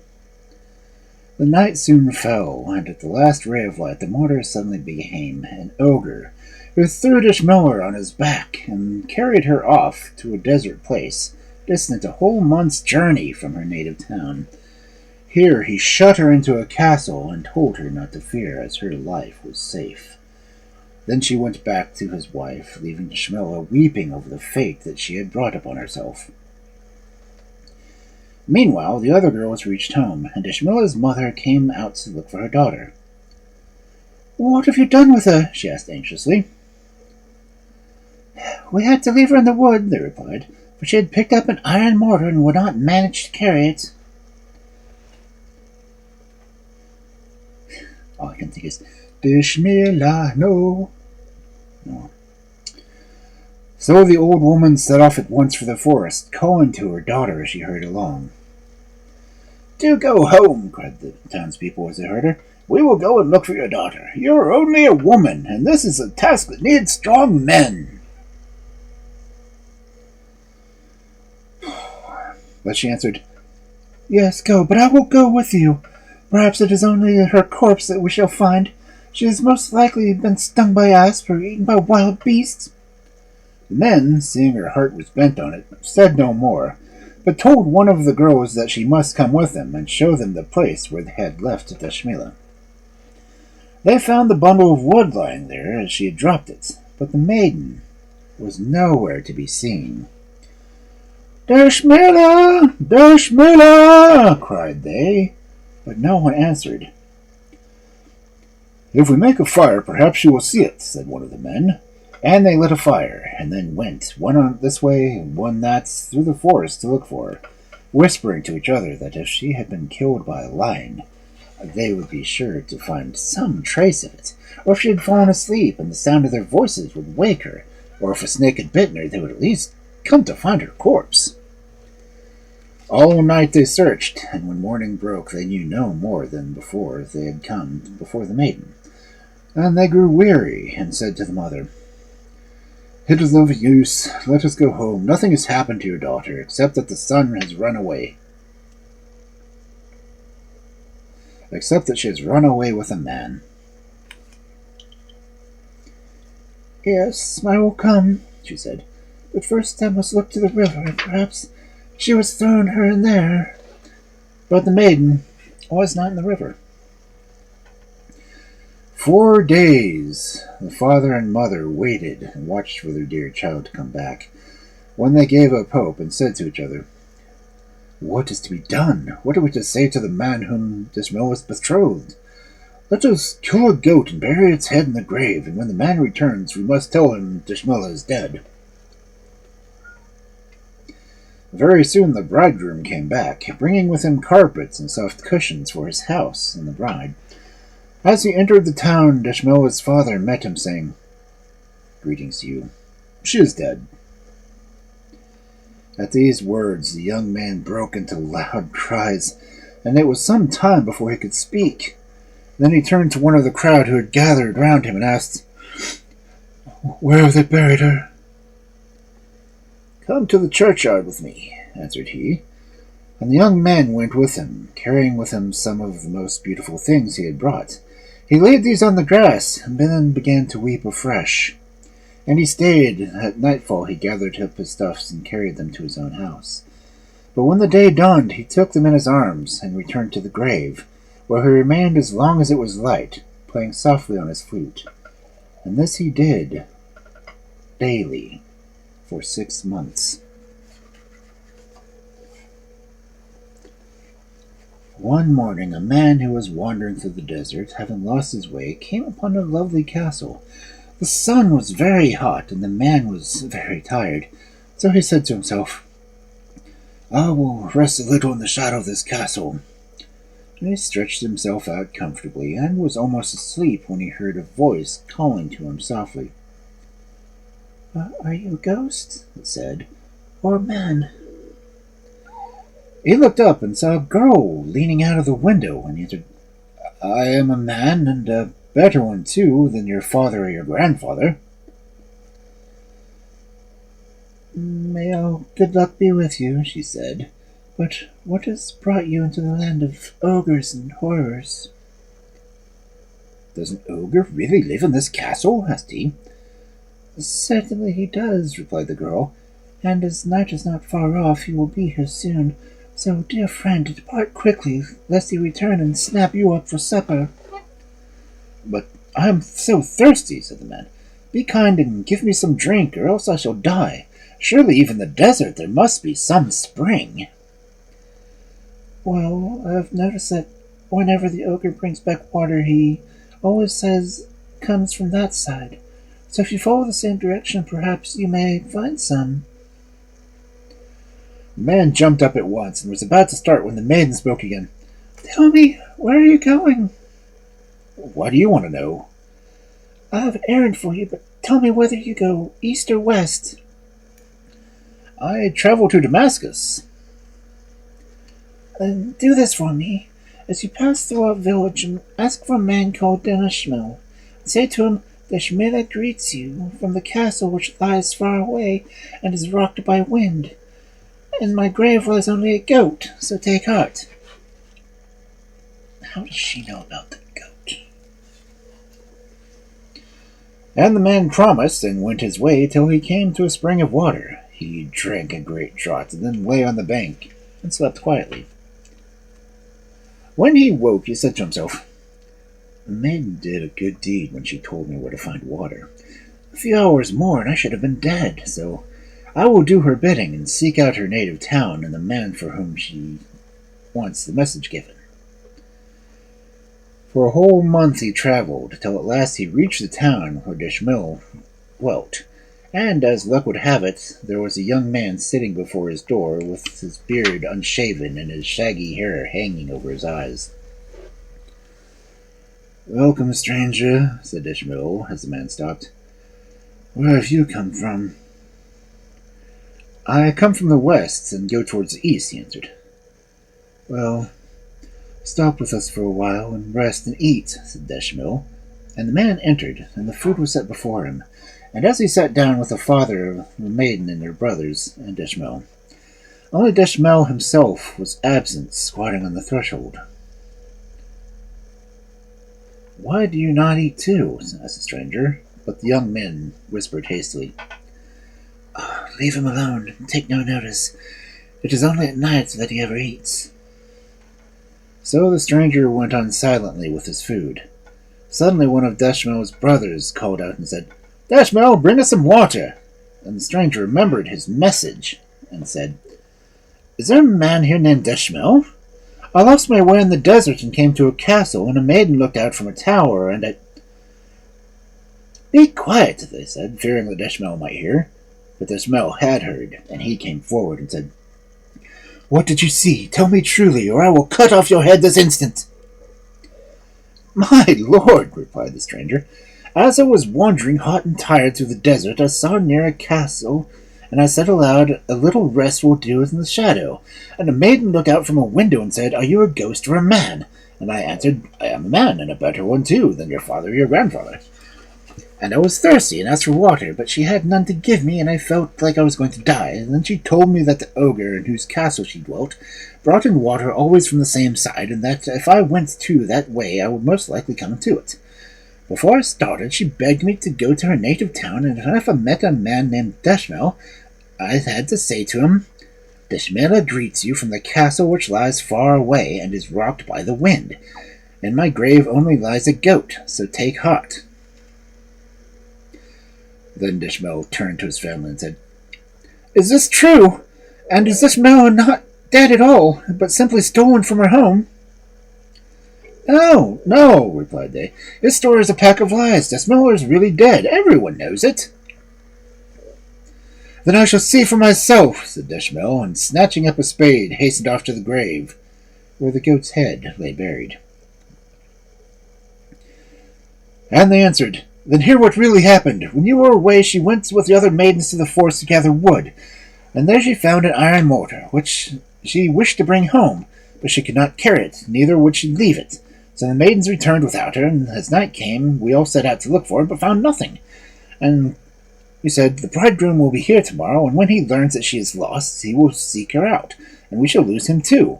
So let us kill a goat and bury it in a grave and tell him she is dead.'" Quick summaries, everyone. And now you know, so do as you will. But if you only go to seek her, take this man with you, with whom she has spoken to, that he may show the way. Makes sense? "Yes, that is the best plan," replied Dschemil. "So give me food and hand me my sword, and we will set out directly." But the stranger answered, "I'm not going to waste a whole month in leading you to a castle. If it were only a day or two journey, I would not mind, but a month? No." "Come with me then for 3 days," said Dschemil, "and put me on the right road. I will reward you richly." "Very well," replied the stranger, "so let it be." For 3 days they traveled from sunrise to sunset. Then the stranger said, "Dschemil?" "Yes," replied he. "Go straight till you reach the spring, then go a little farther, and soon you will see a castle standing before you." "So I will," said Dschemil. "Farewell, then," said the stranger, and he turned back the way he had come. It was 26 days before Dschemil caught sight of a green spot rising out of the sandy desert, and knew that the spring was near at last. He hastened his steps, and soon was kneeling by its side, drinking thirstily from the bubbling water. Then he lay down on the cool grass and began to think. "If the man was right, the castle must be somewhere about. I'd better sleep here tonight, and tomorrow I shall see where it is." So he had slept long and peacefully, When he awoke, the sun was high, and he jumped up and washed his face and hands in the spring before going on his journey. He had not walked far when the castle suddenly appeared before him, though a moment before not a trace of it could be seen. How am I to get in? He thought. I dare not knock lest the ogre should hear me. Perhaps it would be best for me to climb up the wall and wait to see what will happen. So he did, and after sitting on the top for about an hour, a window above him opened and said, "Dschemil!" He looked up and saw the sight of Dschemila, whom he had so long believed to be dead that he began to weep. "Dear cousin," she whispered, "what has brought you here?" "My grief at losing you." "Oh, go away at once. If the ogre comes back, he will kill you." "I swear by your head, queen of my heart, that I have not found you only to lose you again. If I must die, well, I must." "Oh, what can I do for you?" "Anything you like." "If I let down a cord, you can make it fast under your arms and climb up." "Of course I can," said he. So Dschemila lowered a cord, and Dschemil tied it around him, and climbed up to her window. Then they embraced each other tenderly, and burst into tears of joy. "But what shall I do when the ogre returns?" asked she. "Trust in me," he said. Now, there was a chest in the room where Drusilla kept her clothes, and she made Dschemil get into it, and lie at the bottom, and told him to keep very still. It was only hidden just in time, for the lid was hardly closed when the ogre's heavy tread was heard on the stairs. He flung open the door, bringing men's flesh for himself and lamb's flesh for the maiden. "I smell the smell of man," he thundered. "What is he doing here?" "How could anyone have come to this desert place?" asked the girl, as she burst into tears. "Oh, do not cry," said the ogre. "Perhaps a raven has dropped some scraps from his claws."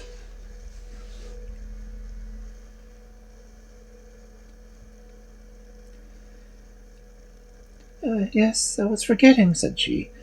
"One did drop some bones about."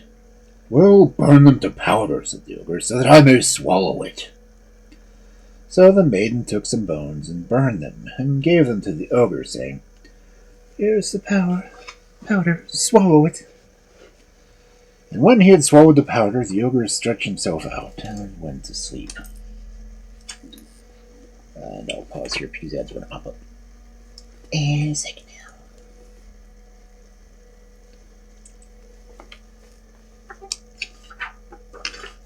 Because there's still a lot of pages to go on this one, I think. Yeah, we still have a lot of pages on this one. So, gonna run the ads, finish up the story when I get back. It's alright, it's okay.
Dschemila, no, I will not let you go. Let me go, Dschemila, I will not let you go.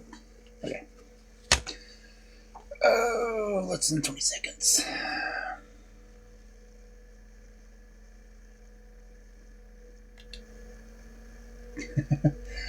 How could they have a story with Dschemila and me not want to sing Queen?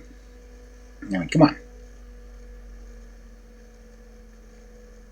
Oh, that's when the New York subway tunnels opened up. 1904.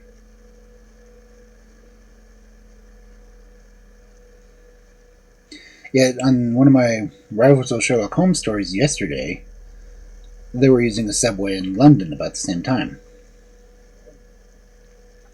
With regular trains, so they were literally describing the smoke and everything else coming out of it.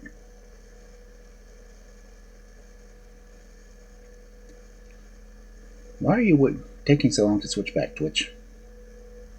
Though, admittedly,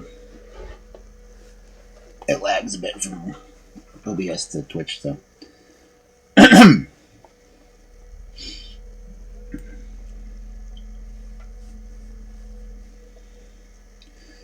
Okay, back into Dschemil and Dschemila.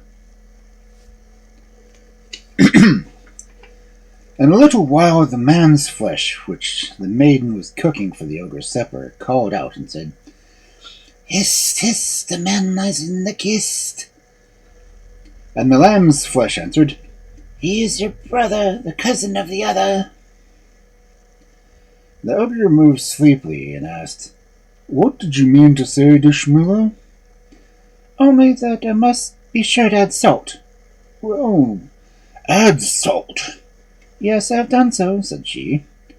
The ogre was soon sound asleep again when the man's flesh called out a second time. "Hist, hist, the man lies in the kist." And the lamb's flesh answered, "He is your brother, the cousin of the other." "What did you say, Dschemila?" asked the ogre. "Only that I must add pepper." "Well, add pepper." "Yes, I've done so," said she. The ogre had had a long day's hunting and could not keep himself awake. In a moment his eyes were closed tight shut, and then the man's flesh called out for the third time. "Hiss, hiss, the man lies in the kist." And the lamb's flesh answered, "He is your brother, the cousin of the other." "Oh, what did you say, Dschemila?" asked the ogre. "Only that it was ready and that I'd better take it off the fire." "Then if it is ready, bring it to me, and I will eat it." So she brought it to him, and while he was eating, she sucked on the lamb's flesh herself, and managed to put some aside for her cousin. When the ogre had finished and had washed his hands, he said to Dschemila, "Make my bed, for I am tired."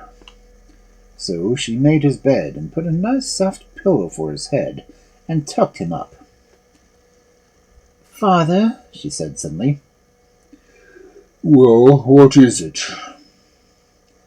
"Dear father, if you are really asleep, why are your eyes always open?" "Why do you ask that, Dschemila? Do you want to deal treacherously with me?" "Oh, no, of course not, father. How could I, and what would the use of it be?" "Well, why do you want to know?" "Because last night I woke up and saw the whole place shining in a red light, which frightened me." "That happens when I am fast asleep." "And what is the good of the pin you always keep here so carefully?" "If I throw that pin in front of me, it becomes an iron mountain." "And this darning needle?" "That becomes a sea." "And this hatchet?" "That becomes a thorn hedge which no one can pass through. But why are you asking all these questions? I'm sure you have something in your head." "Oh, I just wanted to know. And how could anyone find me out here?" And she began to cry. "Oh, don't cry. I was only in fun," said the ogre. He was soon asleep again, and a light yellow light shone through the castle. "Come quick," called Dschemil from the chest. "We must now fly while the ogre is asleep." "Not yet," she said. "There's a yellow light shining. I don't think he's asleep." So they waited for an hour. Then Dschemil whispered again, "Wake up, there's no time to lose." "Let me see if he's asleep," she said. and she peeped in and saw a red light shining. And then she stole back to her cousin and asked, "But how are we to get out?" "Get the rope, I will let you down." So she fetched the rope, the hatchet, the pin, and needles, and said, "Take them, put them in your pocket of your cloak, and be sure not to lose them." Dschemil put them carefully in his pocket and tied the rope around her and let her down over the wall. "Are you safe?" he asked. "Yes, quite." "Then untie the rope that I may draw it up." And Dschemila did as she was told, and in a few minutes he stood beside her. Now all this time the ogre was asleep and had heard nothing. Then his dog came to him and said, "Oh, sleeper, are you having pleasant dreams? Dschemila has forsaken you and run away." The ogre got out of bed and gave the dog a kick, then went back and slept till morning. I don't like this ogre. When it grew light, he rose and called, "Dschemila, Dschemila!" But he only heard the echo of his own voice. Then he dressed himself quickly and buckled on his sword and whistled to his dog and followed the road which he knew the fugitives must have taken. "Cousin," said Dschemila suddenly, turning around as she spoke. "What is it?" answered he. "The ogre is coming for us. I saw him." "But where is he? I don't see him." "Over there. He only looks about as tall as a needle." Then they both began to run as fast as they could, while the ogre and his dog kept always drawing near. A few more steps, and he would have been by their side when Dschemila threw the darning needle behind her. In a moment it became an iron mountain between them and their enemy.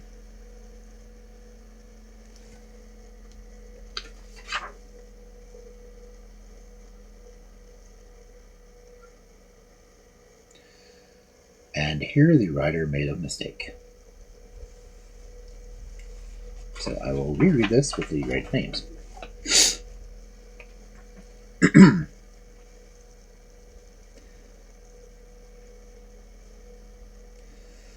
"Cousin," said Dschemila suddenly, turning around as she spoke.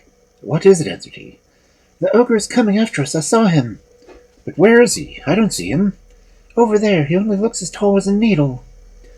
Then they both began to run as fast as they could, while the ogre and his dog kept drawing nearer. A few more steps, and he would have been at their side, when Dschemila threw the pin behind her. In a moment it became an iron mountain between them and their enemy.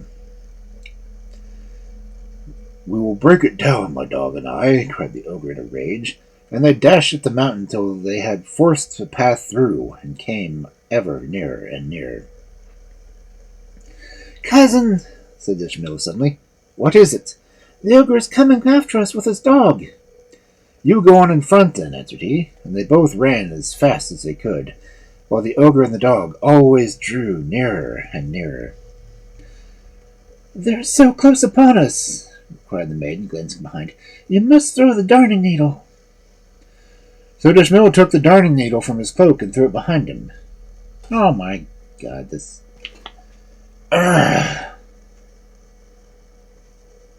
Storytellers, keep your story straight.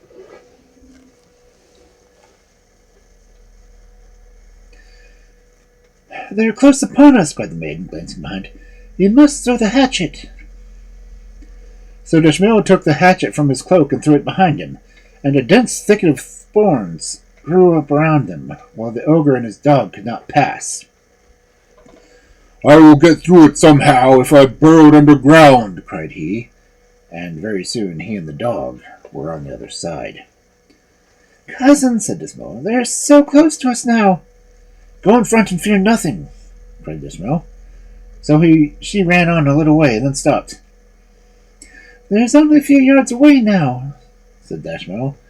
And Dschemil flung the darning needle on the ground, and it turned into a lake.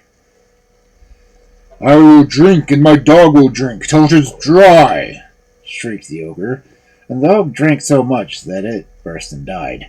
But the ogre did not stop for that, and soon the whole lake was dry. Then exclaimed, "Dschemila, let your head become a donkey's head and your hair fur."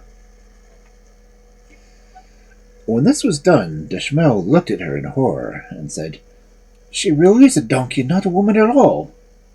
And he left her and went home. For 2 days, poor Dschemila wandered about alone, weeping bitterly. When her cousin drew near his native town, he began to think over his conduct and to feel ashamed of himself. "Perhaps by this time she has changed back to her proper shape," he said to himself. "I shall go and see." So he made all the haste he could, and at last he saw her seated on a rock, trying to keep off the wolves who longed to have her for dinner. He drove them off and said, "Get up there, cousin. You have had a narrow escape."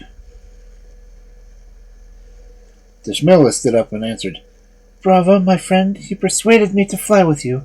Then you left me helplessly to my fate." "Shall I tell you the truth?" asked she. "Tell it." "I thought you were a witch, and I was afraid of you." "Did you not see me before my transformation? Did you not watch it happen under your own eyes when the ogre bewitched me?" "What shall I do?" said Dschemil. "If I take you into town, everyone will laugh and say, 'Is that the new kind of toy you've got? It has hands like a woman and feet like a woman, and body of a woman, but its head is an ass and its hair is fur.'" "So I will," he said. They waited where they were till it was nearly dark. Then Dschemil brought his cousin home. "Is that Dschemil?" answered the mother when he knocked softly. "Yes, it is." "And have you found her?" "Yes, and I have brought her to you." "Oh, where is she? Let me see her!" cried the mother. "Here, behind me," answered Dschemil. But when the poor woman caught sight of her daughter, she shrieked and exclaimed, "Are you making fun of me? When did I ever give birth to an ass?" "Hush," said Dschemil.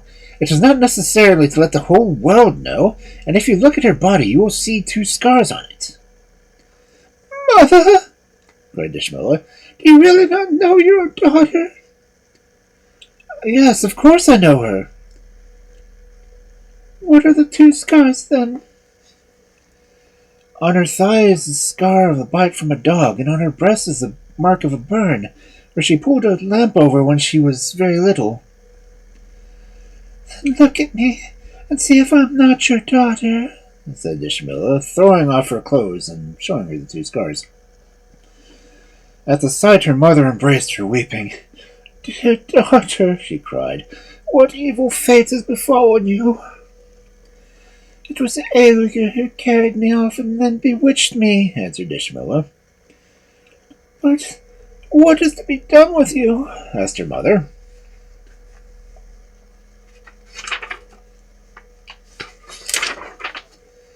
"Hide me away and tell no one anything about me.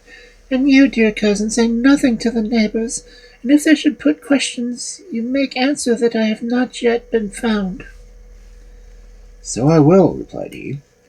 Then he and her mother took her upstairs and hid her in a cupboard, where she stayed for a whole month, only going out to walk when all the world was asleep.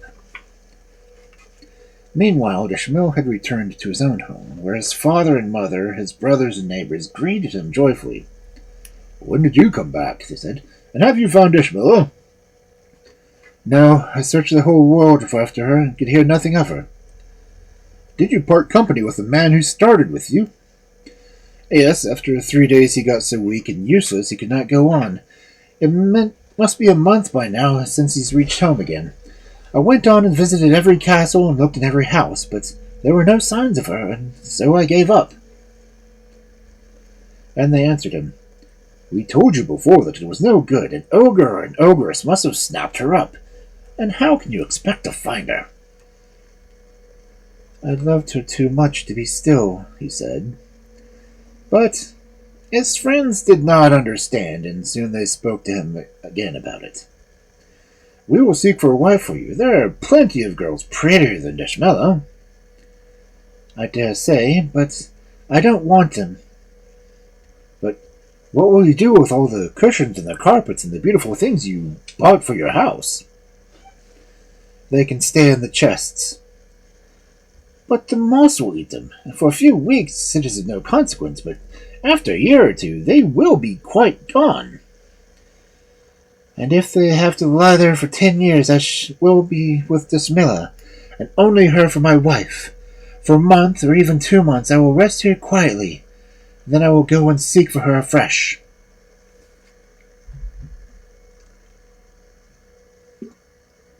Thank you for the hydrate.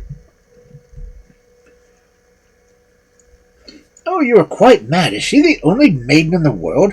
There are plenty of others worth having than she is." "If there are, I have not seen them.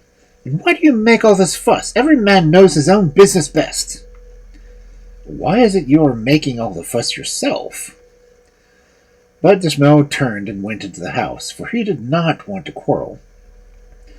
3 months later, a merchant who was traveling across the deserts came to a castle, and he laid himself down under the wall to rest. In the evening the ogre saw him there and said to him, "Merchant, what are you doing here? Have you anything to sell?" "I only have some clothes," answered the man, who was in mortal terror of the ogre. "Oh, don't be afraid of me," said the ogre, laughing. "I shall not eat you. Indeed, I mean to go a bit of the way with you myself." "I am ready, gracious sir," replied the man, rising to his feet. "Well, go straight on till you reach a town, and in that town you will find a maiden called Dschemila and a young man called Dschemil. Take this mirror and this comb with you, and say to Dschemila, 'Your father, the ogre, greets you and begs you to look at your face in this mirror, and it will appear as if before, and comb your hair with this comb, and it will be as formerly. If you do not carry out my orders, I will eat you next time we meet.'" "I will obey you punctually," cried the merchant. After 30 days, the merchant entered the gate of the town and sat down at the first street he came to, hungry, thirsty, and very tired. Quite by chance, Dschemil happened to pass by, and seeing a man sitting there, full in the glare of the sun, he stopped and said, "Get up at once, merchant. You will have sunstroke if you sit in such a place." "Good sir," replied the man, "for a whole month I have been traveling, and I am too tired to move." "Which way did you come from?" asked Dschemil. "From out there," answered the man, pointing behind him. "And you have been traveling for a month, you say? Oh, did you see anything remarkable?" "Yes, good sir. I saw a castle and lay down to rest under its shadow. And an ogre woke me and told me to come to this town, where I should find a young man called Dschemil and a girl called Dschemila." "My name is Dschemil. What does the ogre want with me?" "He gave me some presents for Dschemila. How can I see her?" "Come with me, and you shall give them into her own hands." So the two went together to the house of Dschemil's uncle, and Dschemil led the man into his aunt's room. "Aunt," he cried, "this merchant who is with me has come from the ogre and has brought with him as presents a mirror and a comb which the ogre has sent for her." "But it may only be some wicked trick on the part of the ogre," said she. "Oh, I don't think so," answered the young man. "Give her the things." Then the maiden was called for, and she came out of her hiding place and went up to the man, saying, "Where have you come from, merchant?" From your father, the ogre." "And what errand did he send you on?" "He told me I was to give you this mirror and this comb, and to say, Look in this mirror and comb your hair with this comb, and both will become as they were formerly. And Dschemila took the mirror and looked into it, and combed her hair with the comb, and she no longer had an ass's head, but the face of a beautiful maiden. Great was the joy of both mother and cousin at this wonderful sight, and the news of Dschemila had returned soon spread, and the neighbors came flocking in with greetings. "When did you come back?" "My cousin brought me." "Why, he told us he could not find you." "Oh, I did that on purpose," answered Dschemil. "I did not want everyone to know." Then he turned to his father and his mother, and his brothers and sisters-in-law, and said, "We must set at work at once, for the wedding will be today." A beautiful litter was prepared to carry the bride to her new home, but she shrank back, saying, "I'm afraid lest the ogre should carry me off again." "How can the ogre get at you when we're all here?" they said. "There are 2,000 of us told, and every man has a sword." "He will manage it somehow," answered Dschemila. "He is a powerful king." "She is right," said an old man. "Take away the litter and let her go on foot if she is afraid." "But it is absurd! How can an ogre get hold of her?" "I will not go," said Dschemila again. "You do not know that monster. I do." And while they were disputing, the bridegroom arrived. "Let her go alone. She's to stay in her father's house, after all. I can live here, and the wedding feast shall be made ready." And so they were married at last, and died without having a single quarrel. Must be nice.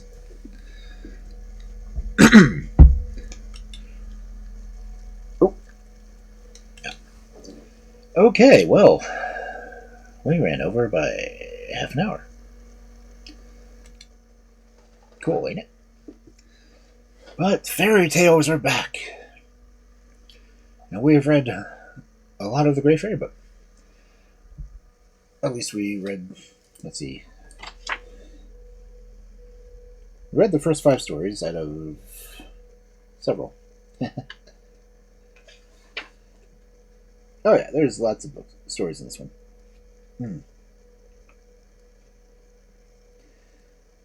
And a lot of them will sound familiar because, quite honestly, a lot of fairy tales are really the same, just told by different speakers.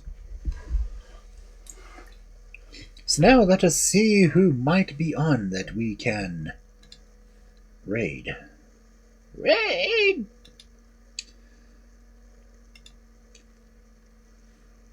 Let's see, do I see any writers or readers? I do not see any writers or readers. You know what that means? It means I can raid whoever the heck I want. Unless anyone has any suggestions in chat.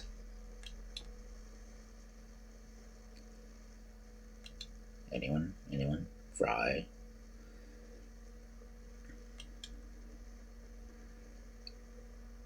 Let's see. No, I haven't gotten to Raid Dusk for a while. I've been reading I've been raiding readers. Reading raiders. Yeah. One of those words. And strange combinations of letters and such. Yeah. So what do you say we raid Dusk? I haven't gotten to raid her for a while. So, if you are a subscriber, thank you. But we also have different raid messages for you because, well, you can. Technically, you don't even have to be a subscriber because you can unlock the emote. It only costs what?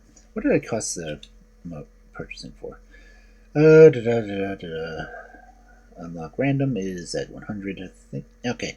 Yeah, choosing an emote to unlock is only 100 points.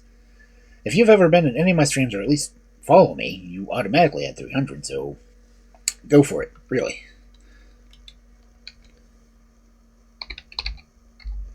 Or if you just want to use a regular wolf head, book and wolf, you can do those too. So,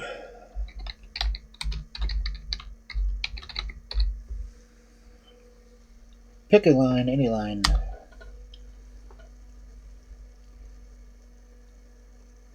only have one viewer. Really? I don't pay attention to it, but only one showing up. I'm going to read Dusk anyway, because I like reading Dusk. Anyway, I hope you all have a wonderful night and good weekend. Stay warm, because it will be colder than a Dark Fairies... Oh, never mind.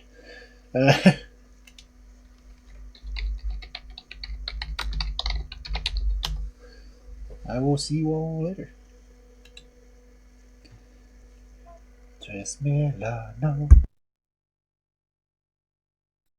Dschemila, no. We will not let her go, let her go. Dschemila, we will not let her go, let her go. Okay.